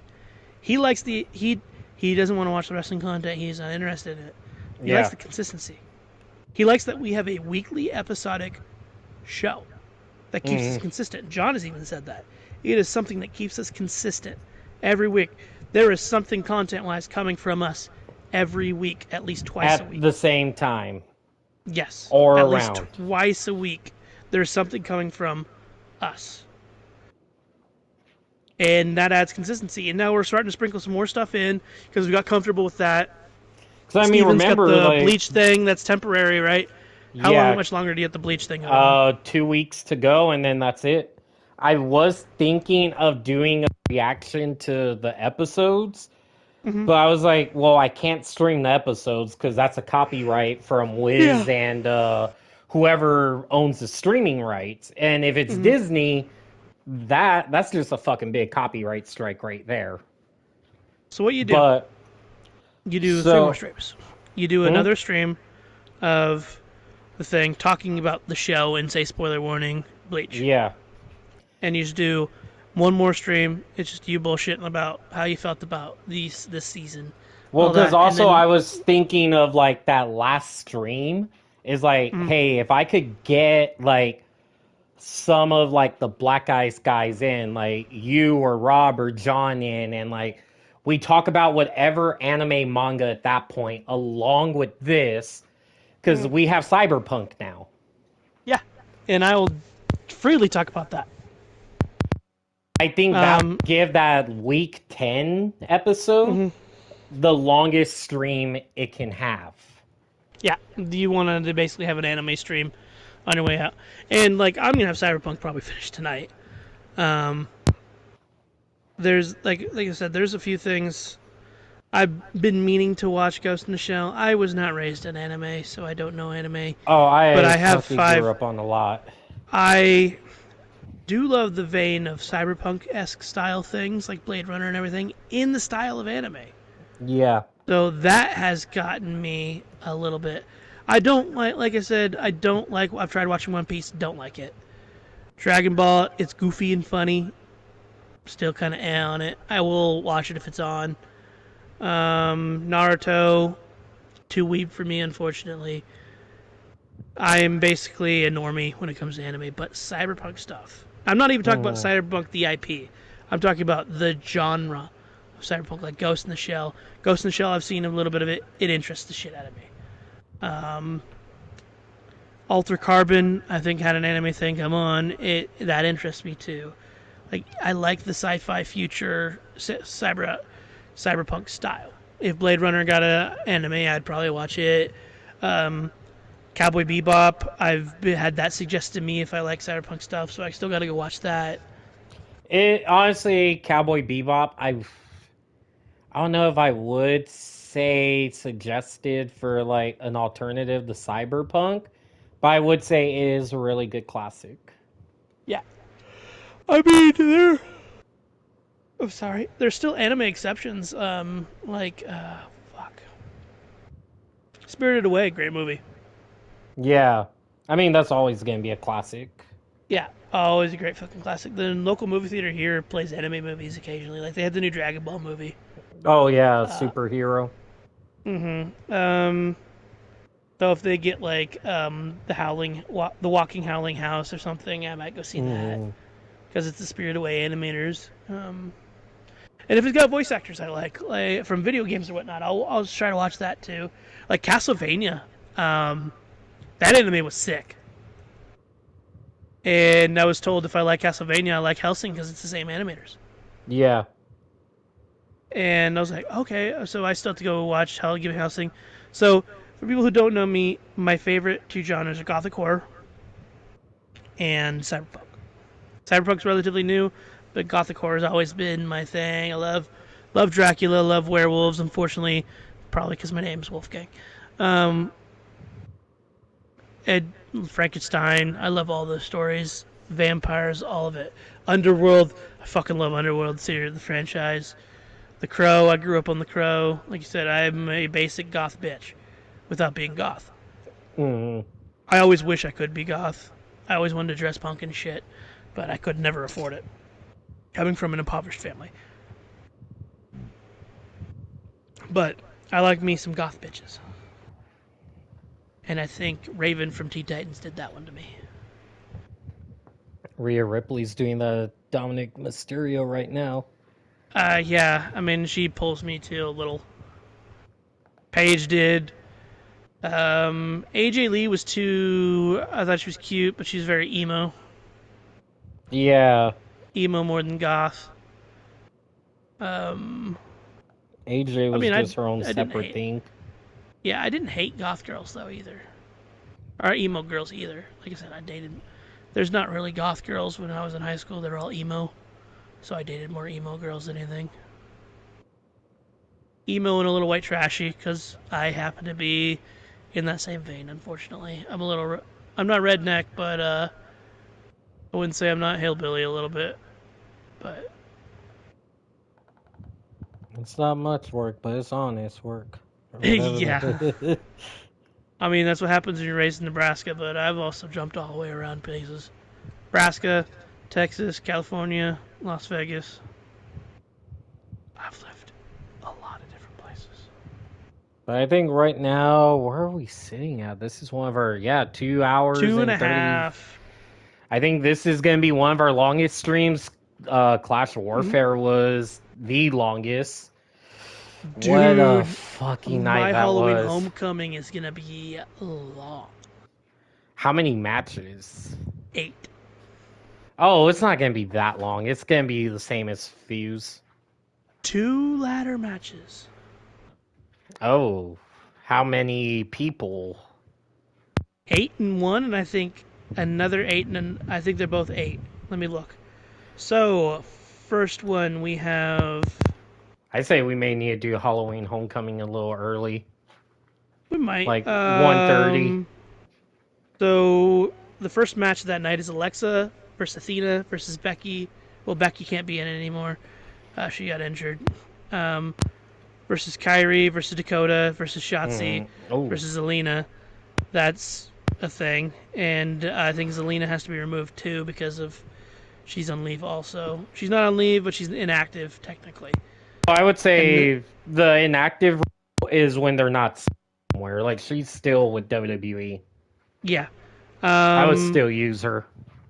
Then we have the Resident Evil Rushdown match, Mm-hmm. and yeah, the Resident Evil Rushdown match just to determine who's going to be the number one contender for one of the men's titles.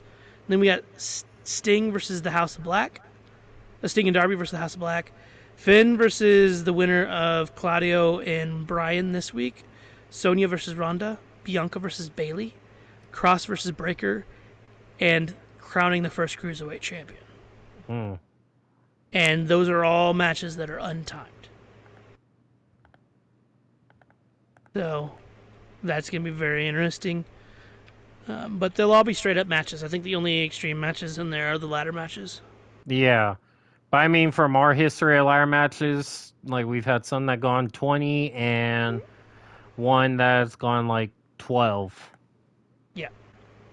So, I mean, we'll see what happens. I mean, it's going to be a night. I mean, number one contender is going to be crowned. Like the winner of that first match is going to face the winner of Ronda and Sonya at Gridlock. Mm. And I think Bianca has an announcement at the pay-per-view if she wins. And then I do also have Big E versus MVP, 2 out of 3 falls match. That is going to be if MVP wins, Big E must join the Hurt Business. Britt Baker versus Asuka, Elias and Ezekiel versus Mustache Mountain, and then Miro versus Bobby Lashley. And there may be a little more Dominic Mysterio or Dominic Guerrero versus a random match Masked Luchador. And that's it what I have right now. I want to announce the card like as we go throughout the weeks.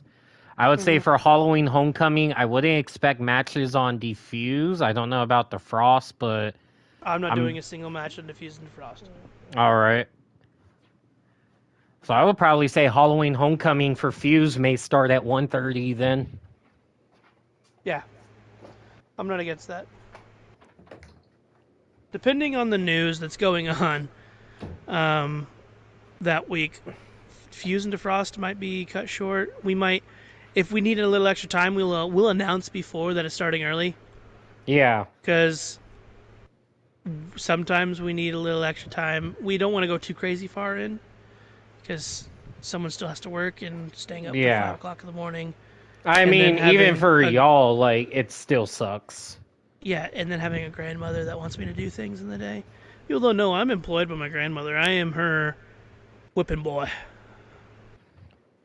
Nah, it's not that bad. I just work for my grand. I was employed by her to help her take care of my grandfather with Alzheimer's, but he passed away. And when he passed away, she realized she didn't want to be alone, so she kept me. So that's fine. I mean, growing up, this is the one place I felt safe. Being a child that was abused. So I'm enjoying it. I get to play video games, and I also get to hang out with my grandmother. So I'm not complaining. I mean, I know a lot of us have wanted you back in Texas, and I get so much shit. But I mean, also like looking at it, because I know early on, like after your grandfather passed away, there was I don't know how recently, because I think we haven't talked about it much, but like her health overall, like, because I know there was that tax agent that kind of pointed out to y'all like, hey, she shouldn't be doing this for taxes on her own. Like she shouldn't Yeah, handle I've actually finances. started taking over those. I'm taking over those things. That's Yeah. the other thing is I'm taking over things. I might get stuck here, being the farm boy, but And also uh, like it just might like just be what it is. I mean, Black Ice Wrestling Compound, or the BIS compound, the Black Ice Streaming Compound, might be here in Nebraska on a farm in the middle of nowhere. but I mean also it's reasonable because like you're taking care of like an elderly relative. Mm-hmm. Oh, It's the not dream for like me is to be able to pay her bills yeah. and still just doing what I'm doing. If I can make enough money to live the way I want and make sure I would love to be able to help my mom out a little bit too, but to make sure my grandma doesn't have as much struggle as she does, and being Yeah. able to like build things at the farm. Well, I mean from I what you have told land me, accessible to me. My family owns 3,000 acres, or not 3,000 acres here in Nebraska. That's actually quite a bit. yeah. I Well, I could build mean whatever I want on that property. well, I mean from what you had told me as well, uh fuck, I lost the thought. Oh yeah, like with your mom, like where she practically works like non fucking stop, like sleeps in her Yeah. car. Like I'm pretty. I don't even know how much EMS gets paid Oh, she doesn't an get paid a hour. lot, Oh but she also gets her hours cut and everything. Like I'd like to be able to help a little bit with that too, but I mean, like the goal is to just be able to stream the broadcast stuff we love. I mean, the reason we also waited a little bit, my grandfather passed away, so unfortunately we were able to do. I was freer because I wasn't going to get called in the middle of nowhere to do things. Because he yeah, stopped walking that last month, and that fucking sucked for him and for everybody. Once he lost his freedom of movement and walking, he deteriorated and he did not want to live anymore. So, mm, um, but yeah, I mean, if I'm just chilling with my grandma, I was like, got her on a diet. Like, she wants to live another 20 years, and I want her to live another 20 years. So I'm just sticking around yeah. to make sure that happens. I It's mean that simple. also looking with Black Eyes, kind of going back to that story about the car wash because I don't think I got to the point of it. Mm-hmm. I think with the wait, it kind of helped us out more, even though we were in a rush for Shadow Legacy Mm-hmm. within only like 3 weeks, and then Round Table and number one, we were in a rush as well. Mm-hmm. But I think most importantly, at the very start, that wait kind of saved us to where we may have probably would have flopped if we did it immediately after your grandfather had passed away Yes, because or I wouldn't about have the been in a same good time. place. Yeah. You would have been in a good place. I probably would have been carrying the shows Yeah. throughout that first month. And I think right when we did the draft was kind of like, okay, like this is the testing. And then we start Tuesday. We start Thursday. I mean, at Yeah. first it was like practically nobody was watching, and sometimes we Mm-hmm. still get that. Yeah, but I'm noticing we're getting a little bit of clicks on. It On might be YouTube. 2 or 3 weeks back. Like I'm noticing my older videos are getting like views now, Yeah, but I mean that is just how it is. How we become our idea of becoming successful is quantity and quality. yeah. Because We I are going to put as mean, much content out as possible. Hence why also, I started the football thing. I'm going to be doing Resident Evil. Steven's got this basketball that we're currently looking at right now. I mean, there's a lot of things we're going to be doing on top of that. Like when I'm done with Resident Evil, I've talked about either going Splinter Cell or Metal Gear and hopefully mm, getting the computer setup done before that. So, because I mean, like when Bleach first started, I think you and Josh were trying to talk me out of it because the game wasn't as successful. And Josh yes. pointed out the one thing was it was a gotcha game. Yeah. So the goal was it's not a matter of promoting the game, Yeah. it's a matter of promoting the series. Yep. Because believe it or And not, there's a lot of Bleach fans that are yeah, wrestling and on fans. YouTube you are promoting it quite well. I mean, like I said, on Twitch it's still, I mean, but YouTube, I think we're doing better on YouTube because we're not variety streamers on Twitch. They have to Yeah, click on the game to watch us because we're not on PC. So if we were variety streamers on Twitch through PC, because unfortunately when we are playing on the game on the console, the console's telling Twitch, no, this is what they're streaming. They're in this section. They're in this folder. They're in this little folder in the corner. You have to go to that folder in the corner to find them. yeah, But when we move it to YouTube, it's broader. And Steven, we were just talking about today, is uploading to Frost and Diffuse onto Spotify and all that stuff. yeah, and that's it's also kind of one of the reasons why I wanted to do YouTube at first, where it's like, hey, you stay on Twitch, I go to YouTube, because it'll be a broader variety. We could see who's going to be more successful. Now, I know with lives it's a little different because we've been uploading the replays, but I think our views are outnumbering the replays on Twitch compared to YouTube. Like, YouTube Yes, is. especially because YouTube's just a good place for VODs. And I'm seeing a lot Well, of bigger also Twitch what. streamers are straight up posting their VODs from Twitch on YouTube. But also, what sucks, and I don't think a lot of people realize this now, if you just watch and you don't stream, Twitch actually changed their VOD settings to delete after 7 days. At least for me, because I think you had it to like 60 days. I have it at 30 or 60. Because now it's like VOD settings are 7 days. So, like, I already see like expires in 6 days for last night's Bleach stream. So, Like, this is so unfair with replays because you're taking a week off of what we like would have done. like, it's very interesting, like I said, and I like the idea of us streaming on Twitch and then posting it on YouTube. Great. Pre-recording Yeah. it on Twitch and then streaming on YouTube. If we ever do D&D stuff like I've been wanting to do, same thing. We're going to live. I think the platform we're doing it, live streaming on Twitch, we're double dipping. Yeah. Live stream on the better platform to live stream on, and we post our VODs in the better post to have VODs on, which is Yeah. YouTube. Because live streaming on YouTube is like rubbing your face against a cheese grater. But watching VODs on YouTube, watching past things that have happened, is fucking great. Easy.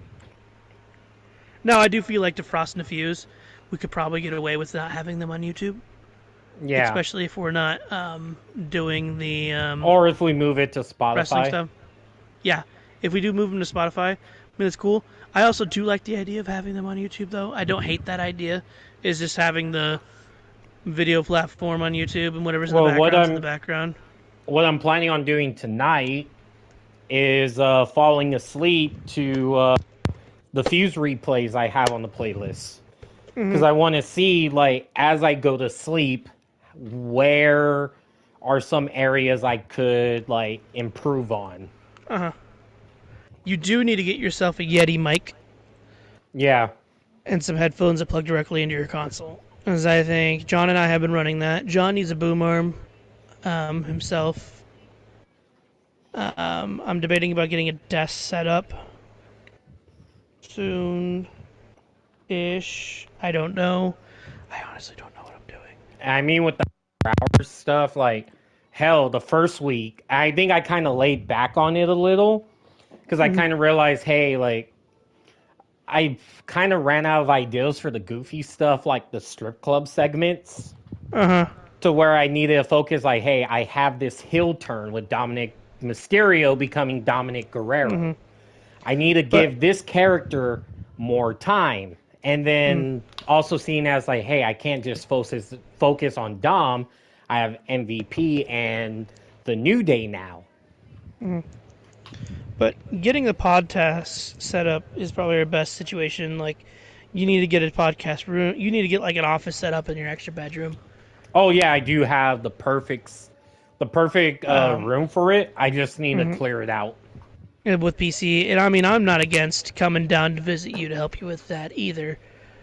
It just like podcast setup, do that because what Defrost and Diffuse are going to turn into, it's just what it has to, is John,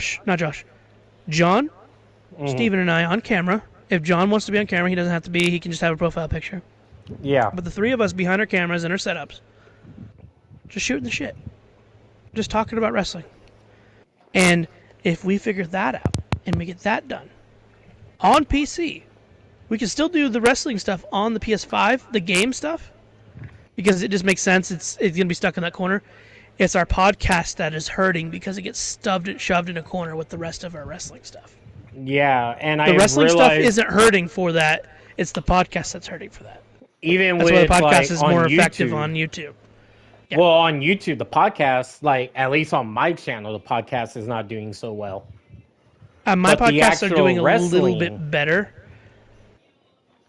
Because I mean, like, look, like they're practically the same thing. Yeah, that's the I want them to feel different. So us filming a podcast in a platform like that, and if that becomes the case, guys, we might move the podcast after the wrestling. Yeah. We were originally doing it to get our chops out, get our wrestling jitters, and want to talk about like the stuff that's like on our We were minds. and trying to everything else. focus more on like the win loss, and I think we kind of got a little lost up in like how we booked. But I feel like we're adult enough at this point to do Frost. And you know, defrost and diffuse, they happen after something freezes and fuses, so it makes sense that it would be after the show. And we can Yeah. honestly just do that, and we can talk about what happened on the show, and what's happening in the real world of wrestling. I mean, And- we could have Diffuse and Defrost be like where John kind of like talks over, because we're the ones who say like, hey, this is gonna. You and I are the ones that say, hey, this is how the show's gonna go, and that's where he could give the feedback like, hey, you did absolutely great on this, but you're absolute fucking dog shit on this. Yeah, like we can talk about that. Like diffuse and defrost feel rushed right now, and capped because we want Like to start. 45. Yeah, we want to start frost and fuse at a certain time. Honestly, I'm Now, if you thinking move- Diffuse and Defrost maybe on different days as well, like the day after. And I'm not against that either. That would put defrost on Saturday and diffuse on Wednesday. Yeah. But like I'm not against those either. But if we get a computer set up for podcasting, we literally just have to go sit down and do it. Yeah. And it'll feel different and all this stuff. And there'll be the video platform for YouTube and Twitch when we film it. And then, I mean, Spotify would have it better used to, and we won't have any wrestling in the background or any of that. I just think it's the better idea. Yeah. So we will eventually get to that. I don't know when it'll happen. It might have to have Shag Legacy. I mean, it involves multiple setups being made. I think John's the closest one to it right now because he's already sitting at a desk set up. I gotta do some fuckery or I gotta clear out some space myself. And I know Steven has to do it. I live in a dingy dungeon, so I have to make it look nice and presentable. Yep. Same for me. There's And just some yeah, stuff I've like never cared to move around. and like if Steven needs help, like I said, but that's between Steven and I and John or whatever, like to do thing. They're coming up. We're talking about going on vacation back to San Antonio for a week, so I mean, you might have John, Steven, and I, instead of being in a party, we might all just be on the same mic. Yeah. So, I mean, we'll see with stuff like that. It's going to be very interesting to see how the future lays for us. But we are going to make it. I just know it. We have to have that mindset anyways. I mean, I'm hoping we get a little more like viewers for Shadow Legacy. Because Yeah. there are some promotional ideas I want to do to where it's like, we need to push this. Yep. And, I mean, I'm not upset if we could become sports. Like if they would get shoehorned as sports streamers and people call us sports streamers, I'm not Because with Shadow upset about Legacy that. 3, and I'm not going to give too many details into that, but there is some places I'm looking at. Mm. And I think we already kind of have the mindset internally of where we want it. Mm. And Shadow Legacy 3, I feel like is going to be like that is probably very likely needs to be the biggest Black Ice Wrestling show we hold. Mm. I And like think, I have another idea of going to like a tailgate event. Another streamer does this, but like in the future, I'd like to do like once a year. Steven will come here and we'll watch a Nebraska game, and we'll yeah, tailgate at a Nebraska game, and then once a year I'll go to Texas and we'll tailgate at an A&M game, just to get us yeah. both back into college ball. Because I have been out of college ball for a while, because since we got the new coach, Coach Frost, ha ha ha. Oh well, for A&M, with A&M, it's simple. We stick with the team at the beginning. We play Bama, and then we lose hope. Yeah. So, and it's like that. We would pick a big rivalry game that's here in this state. Like, I would love to go to Oh, the Bama A&M game and do a tailgate event, but we do not have the IRL streaming capabilities of doing that yet. But that would be fucking sick. I know one fraternity brother that will fucking do it with us. And he graduated from or he went to A&M in College Station, and now he currently goes to A&M San Antonio for his master's. So like I think he would let us, like, we try to figure out like a tailgate all together, and we're like, hey, like, not just like the Black Ice guys, but like the Omega Delta Phi guys and whoever the hell we could get, like, live stream the hell out of this like tailgate. Yeah, like Rob would definitely go with us.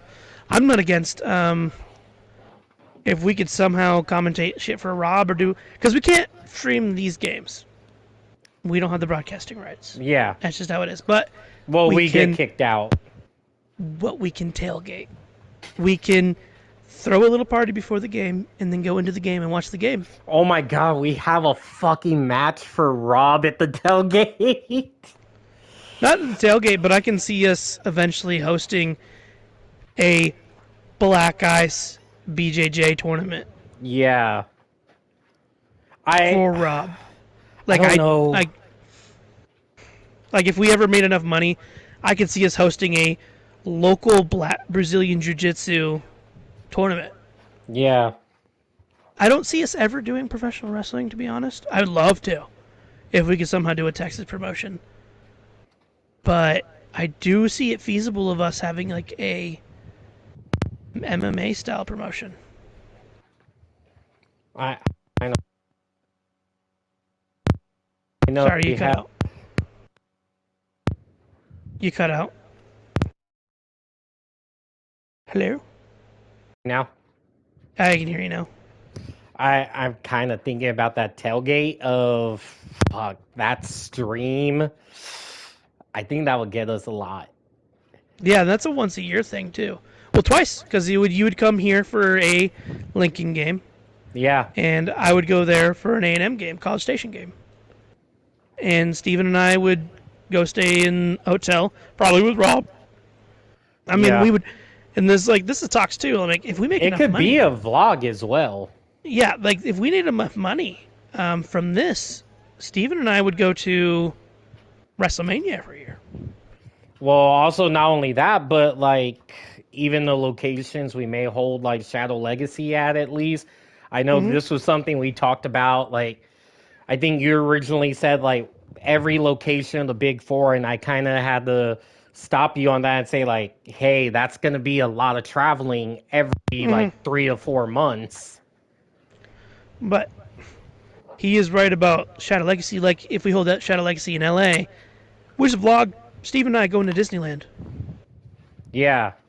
And, Or like if and we just- hold Shadow Legacy in Orlando or Washington, like Yeah. Like, we just vlog shit we're doing in town. And it doesn't have to be live streamed; it's just vlogged. I think the hardest I place mean, we for could do Shadow... IRL streams too, because those are sick. Yeah. I think the hardest place Shadow Legacy could ever go to is just like Iowa, North Dakota, South Dakota. Just the places you don't typically see WWE and AEW go for reasons, the Yeah. market. I mean, like I could even see us going to Toronto, and I've never been to Canada, and nor have you, I believe. Nope. So Hell, like, Shadow that'd be Legacy interesting. in Mexico? Yeah. But like I said, we have to make money from this, guys. Yeah. And like, this is, I don't see our wrestling stuff ever going away. I do see maybe us eventually pulling out of it ourselves if we get other people into the thing, and if this does become a business like Wrestle Talk. I do see us having like Have interns and everything writing stories for it and all that. Steven, we lost you again? Really? Yeah.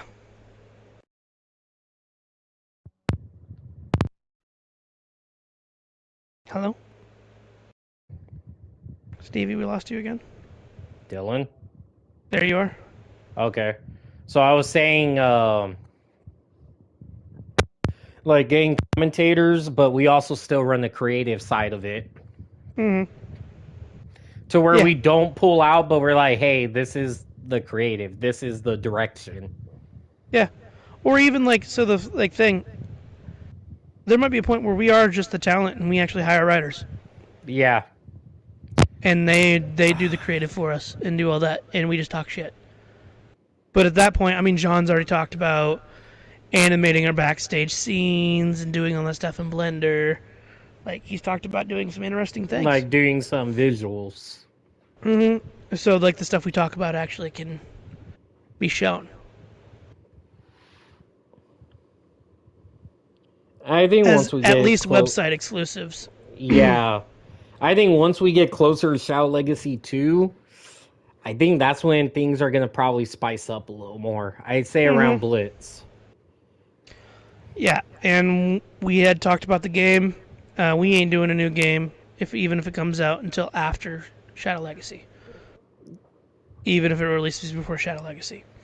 Because If it again, releases, like it just wouldn't give us enough time to like move everything over.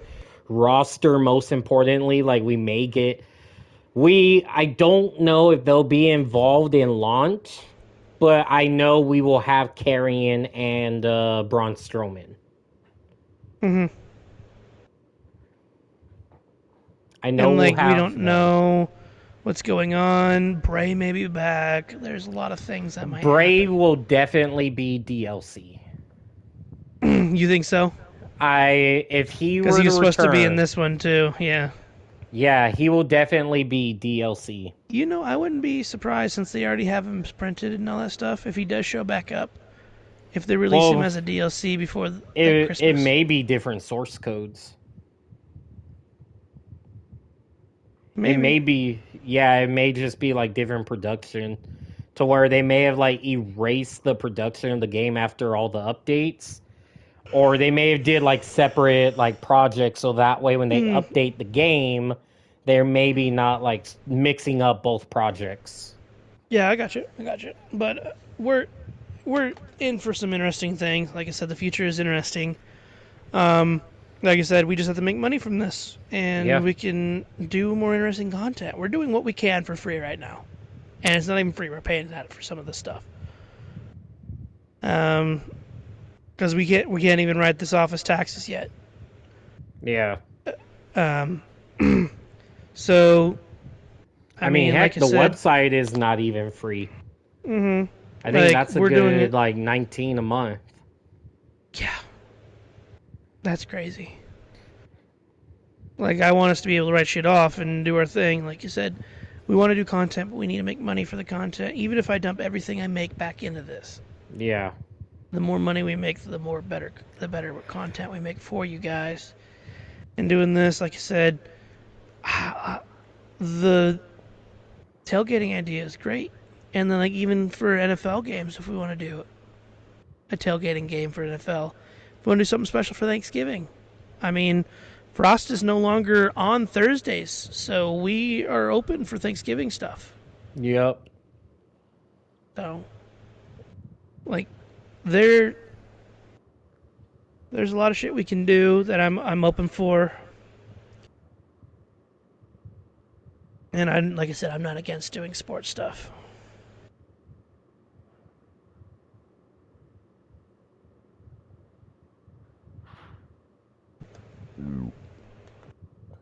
Outside that, you got anything else to add, just to casually? No, I think that's it.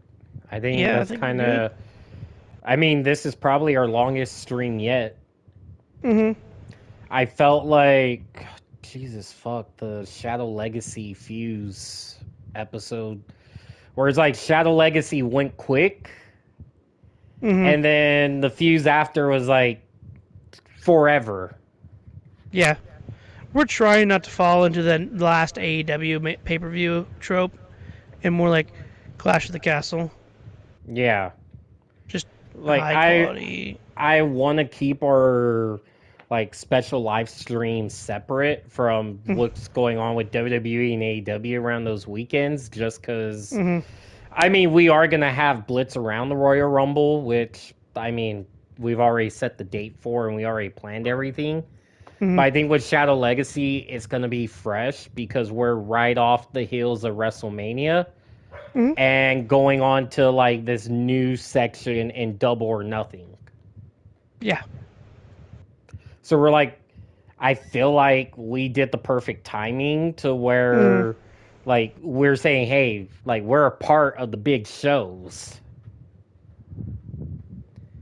Like, we want to be big, but we want to show that, like, we could have this book in between them as well. Mm-hmm. And you have Shadow Legacy in Vegas next year, right? That's still You looking cut at out. options. Okay, makes sense. But yeah, I'd like to visit the city or something that we're doing a thing in. Yeah. So, like I said, it just all involves money, and I love to do IRL stuff. Piques my interest more because I just want to do fun shit with my buds. Like I want to go to a Ren fair and do things with you guys. Like I would drive down once a month just to do a D&D game live with you guys. Shit, however long that could take. So, Uh, and that's not that would just we just need a studio to do that. That's the yeah. thing is we just need a studio, and we need a studio. That's all I gotta say is even Yeah. if I have to build a compound here in Nebraska, because they got the space. I think I'm the only one in their group that has access to land. I think once we get more professional, we would need a like not a headquarters, but like a main office. Mm-hmm. And me being the only one with access to land, I mean, like, That's probably gonna be the best place. yeah, and it's a compound in the middle of nowhere, and we can be off the grid. And if someone's gonna DOS us or any of that, they're gonna get shot. On sight. Gee, be That's like this 3,000 acres of corporation. you intentionally have to come find us.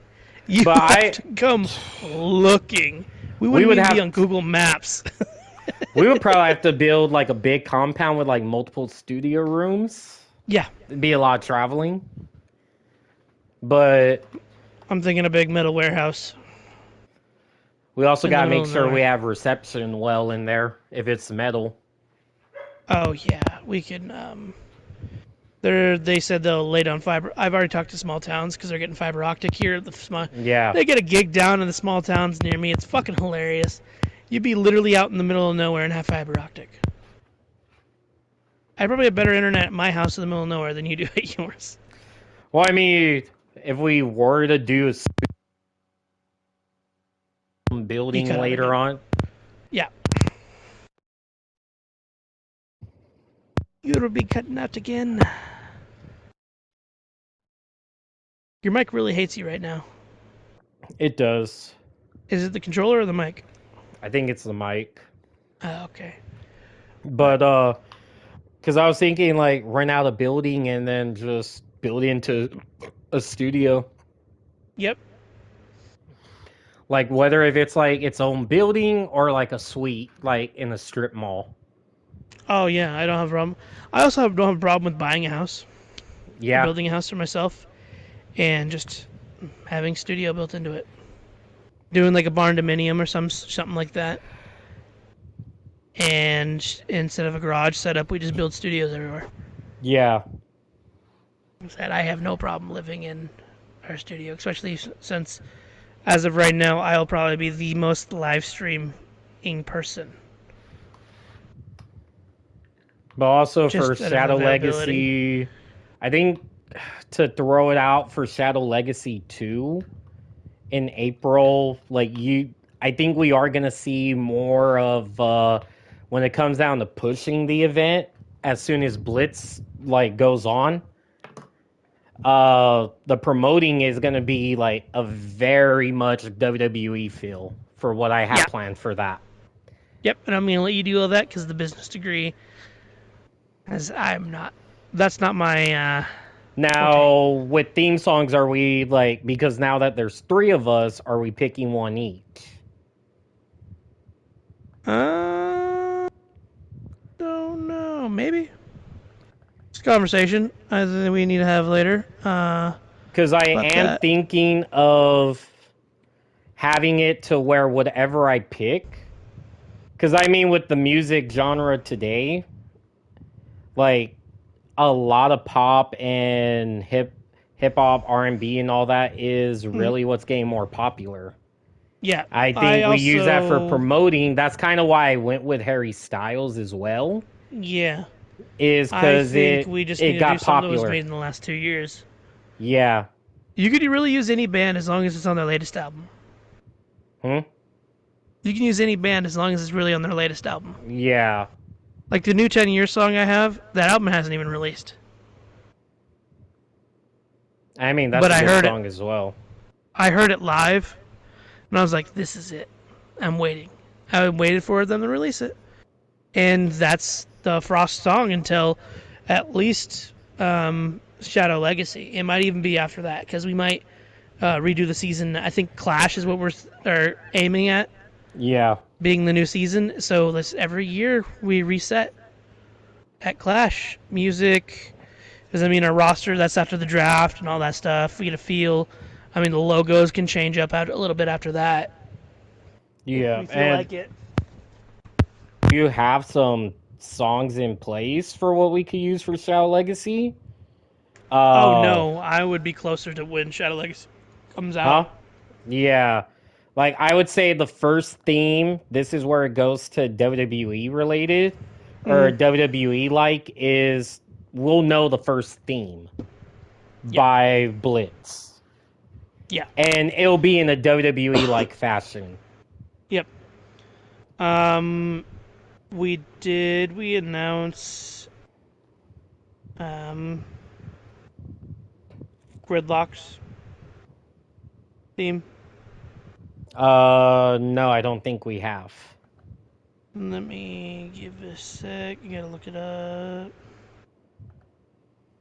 I know we picked it, or at least Rob picked it.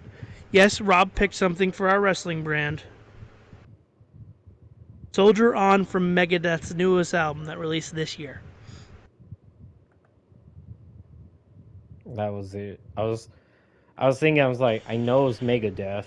I couldn't remember like the song exactly. The Sick, the Dying, and the Dead, Megadeth Soldier On. Robert picked it. I let him pick it. Made sense. Probably gonna go something cyberpunky for Blitz. So it'd probably be something off of a cyberpunk soundtrack, like from Health or something, Mm-hmm. or something industrial. If Nine Inch Nails has something out, then.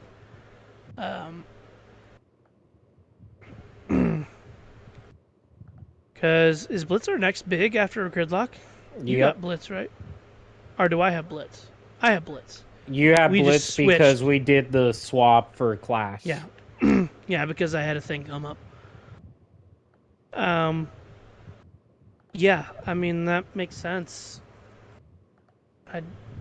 Yeah. Because I'm putting more emphasis on the ring for Blitz. as we've talked about for the stylistically.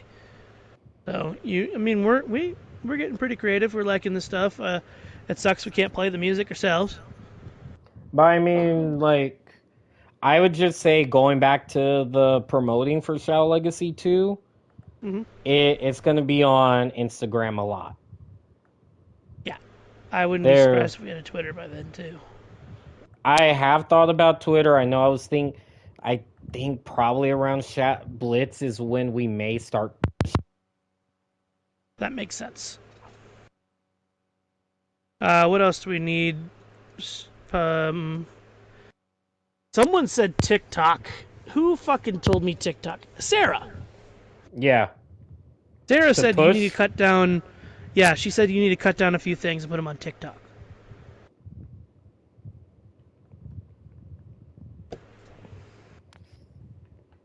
So she's like, you need to make a Black Ice TikTok. And Yeah, that's what Linda said too. I'm like, I want to, but I get so caught up with like the airport schedule where I'm like, I should clip this. I think we need to set ourselves up for like the right dialogue, like something comedic to say you know what we could do? Is get Sarah to do it. for TikTok. Yeah. I mean, if See if we she's willing see if we for can it. talk to her and be like, hey, you're the basic girl in our group. If you want to do the TikTok for us, do the Well, TikTok also for the us. thing is like, I think we need to, if we do TikTok, we need to jump on the trends a lot. I mean, even the ones we hate. Like I hate TikTok. I hate the corn trend, but I think that is something that we could, if we start doing it, like we could obviously jump into it. Mm-hmm.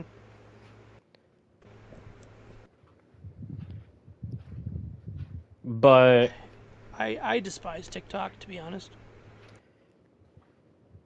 I I'm have a gonna be love frank. I have a love hate for it. But I like just when I get a hate with TikTok some words you can't even fucking say. yeah. Like Well, you can't say dead. You have to say unalive. And it's the cringiest fucking thing I've ever heard in my fucking life. that's hilarious. Well, like when I get a computer set up and everything, I plan on making just YouTube straight videos, like Yeah. of me just reacting to videos or some shit like that. Now when she said we Like need a cut, was she talking about like clips. okay, and post it on TikTok? I was Hmm. thinking like She's like, we need to clip our thing, like the main event or something, and post it on TikTok. yeah, she's not wrong. What happened to the Frost and Fuse intro videos? I have not got into those yet. Oh, okay. Cuz I don't I think there's a never even music got video for my into song yet. I've never even gotten into the Fuse intro. Yeah, you did Frost, not that. I mean, we could always stick John on that one. He is the art guy. He does have the video editing. He actually bought the video editing stuff, so we can do that. Oh, So, talk to him about it. See if he'll do it, and tell him what the songs are, and tell him. I mean, he just needs to look at the roster. because I'm thinking the next once we get a little more, like the next intro videos are gonna be based off of the game instead of like other like actual clips from like Raw, SmackDown, AEW. Because Yeah, I that felt makes like sense. yeah, because I felt like that kind of looked a little off. Yeah, that makes sense. Like, we're at the point where we could do that. Like, I mean, because we have like specials like Scrappy Dune, Pete the Scrappy Dune, and then we have Dominic Correro. Mm. So I mean, we got a special character, and then another guy who's making his debut soon. Oh, I So know Steven and I exactly who made a you're talking rule. about. Steven and I made a rule we can't use creator wrestlers, but we can repackage existing people. hence Scrappy Dune Yes. and Dom Guerrero and another guy.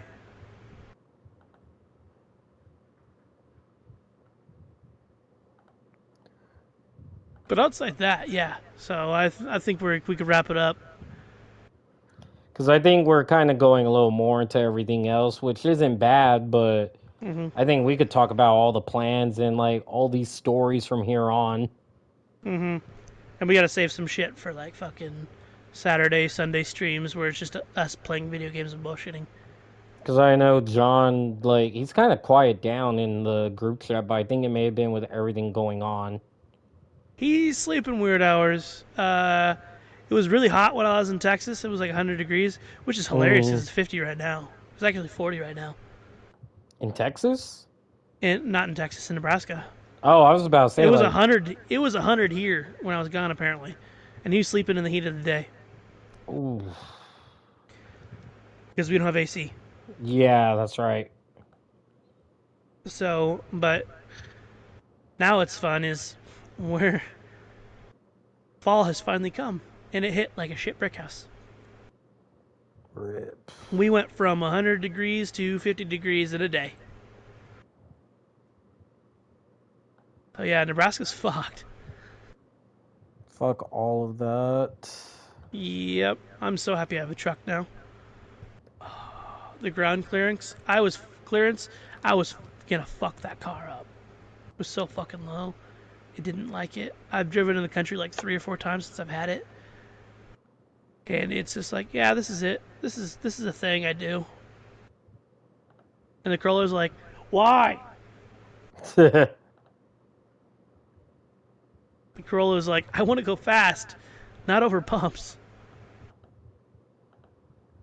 But yeah, I think we're good. You can finish up your customization of the league stuff because it kind of got hijacked. Yeah, Hey, at least you're gonna have your streaming hours this month. yeah. This is going to be 3.5. This is our longest stream. I think even longer than both Knights of the Shadow Legacy combined. Yeah, guys, we're gonna have to do a lot of things because in order to get partner, Steven and I we have to by ourselves stream 40 hours a month. Yep. So that's why we're kind of upping our thing. And Steven can't really do it right now, but once he's out of the airport, we're upping our joint shit too. Yep. So, like, there's gonna be a lot of. This is why he's doing the basketball because this is gonna be on Sundays too. So, I wouldn't say on Sundays right now. you think Saturdays is what it's gonna end up being on? I would say maybe during a weekday if all goes right. Okay. But I'm not gonna roll out. I'm just waiting for once the bidding comes out. Mm. I'm okay with us being preoccupied 4 days out of the week. Yeah. 2 days for you, 2 days for me. I'm cool with that. So I mean, realistically, we just need what 40 hours a month, right? Yep, we need to make 10 hours a week, basically. Well, Per not person. even. Well, we just need almost an hour and a half per day. Mm-hmm. And the wrestling fits in about an hour, and the streaming would fit in about the podcast I'd fits in say about an hour. that's 2 hours right there, so that cuts off Yeah, a day. and then the NFL cuts in an hour for me, so that's 3. The Resident Evil is going to be 2 hours for me, and I'm going to try to do stuff like that still. So, it'll be very interesting. Think other than that, that is all we have for right now. Again, Defrost is gonna be tomorrow night of 2 a.m. right? Yes. So 2 a.m. and then Frost will follow up around 3 o'clock. I think we should probably, for the moment, keep Frost at 3 exactly. I know John likes to get a little caught up in everything, so I think we gotta kind of like let him We know, ran hey, him in it's pretty decent at this point. Yeah. I think once we see it going to like 235 is where we kind of say like, hey, final thoughts. Yeah. But we got it. Like I said, Frost is only 6 matches a week usually. I don't like to book more than that, even though I have the roster to do it. Yeah, I mean, Fuse, I'm fine with 8 matches because I know like some matches won't go past 5. Yeah. So outside that, like I said, I'm good on what I got to talk about. No, you're good. So I think other than that, we are gonna go ahead and end this stream that did not Mhm. get hijacked by community creations today Yeah. with Yeah. the nip slip. Dude, Jesus, I feel so bad for that. It's like an I hour of s- your life I gone. know I saw that. I'm like, hopefully nobody catches that. We're lucky we're small streamers. Yeah, I was like, Because if we were a fuck, big one, we would have got reported instantly. Like you would have to exit. Like the second you saw it, you would have to close and delete the VOD and restart. fuck If we were that. bigger, and in the Yeah. future, that's what you have to do. So I've had to do it before. If we said gamer words, gamer Do words did you? the same thing. And I don't know if John's accidentally slipped up with some R bombs lately, but I think you have. I think I have a few times. But I also don't think the word is as unacceptable as it used to be. Oh, the word is very unacceptable. Yeah. A lot of people will let you know it's unacceptable. Yeah, which is stupid. Good thing you said that one. I'm trying to call things stupid or sped instead. I But want I to go think fast. everything else is gonna go well. We just gotta play it out, see where it all goes. Ah, But other than that, guys, we are gonna sign off for the night officially at 40, or I'll make it even 3:27. It's probably not gonna reflect that on the stream, but other than that, we will see you guys tomorrow night. yep. See you guys. All right, good night. Thank you for watching.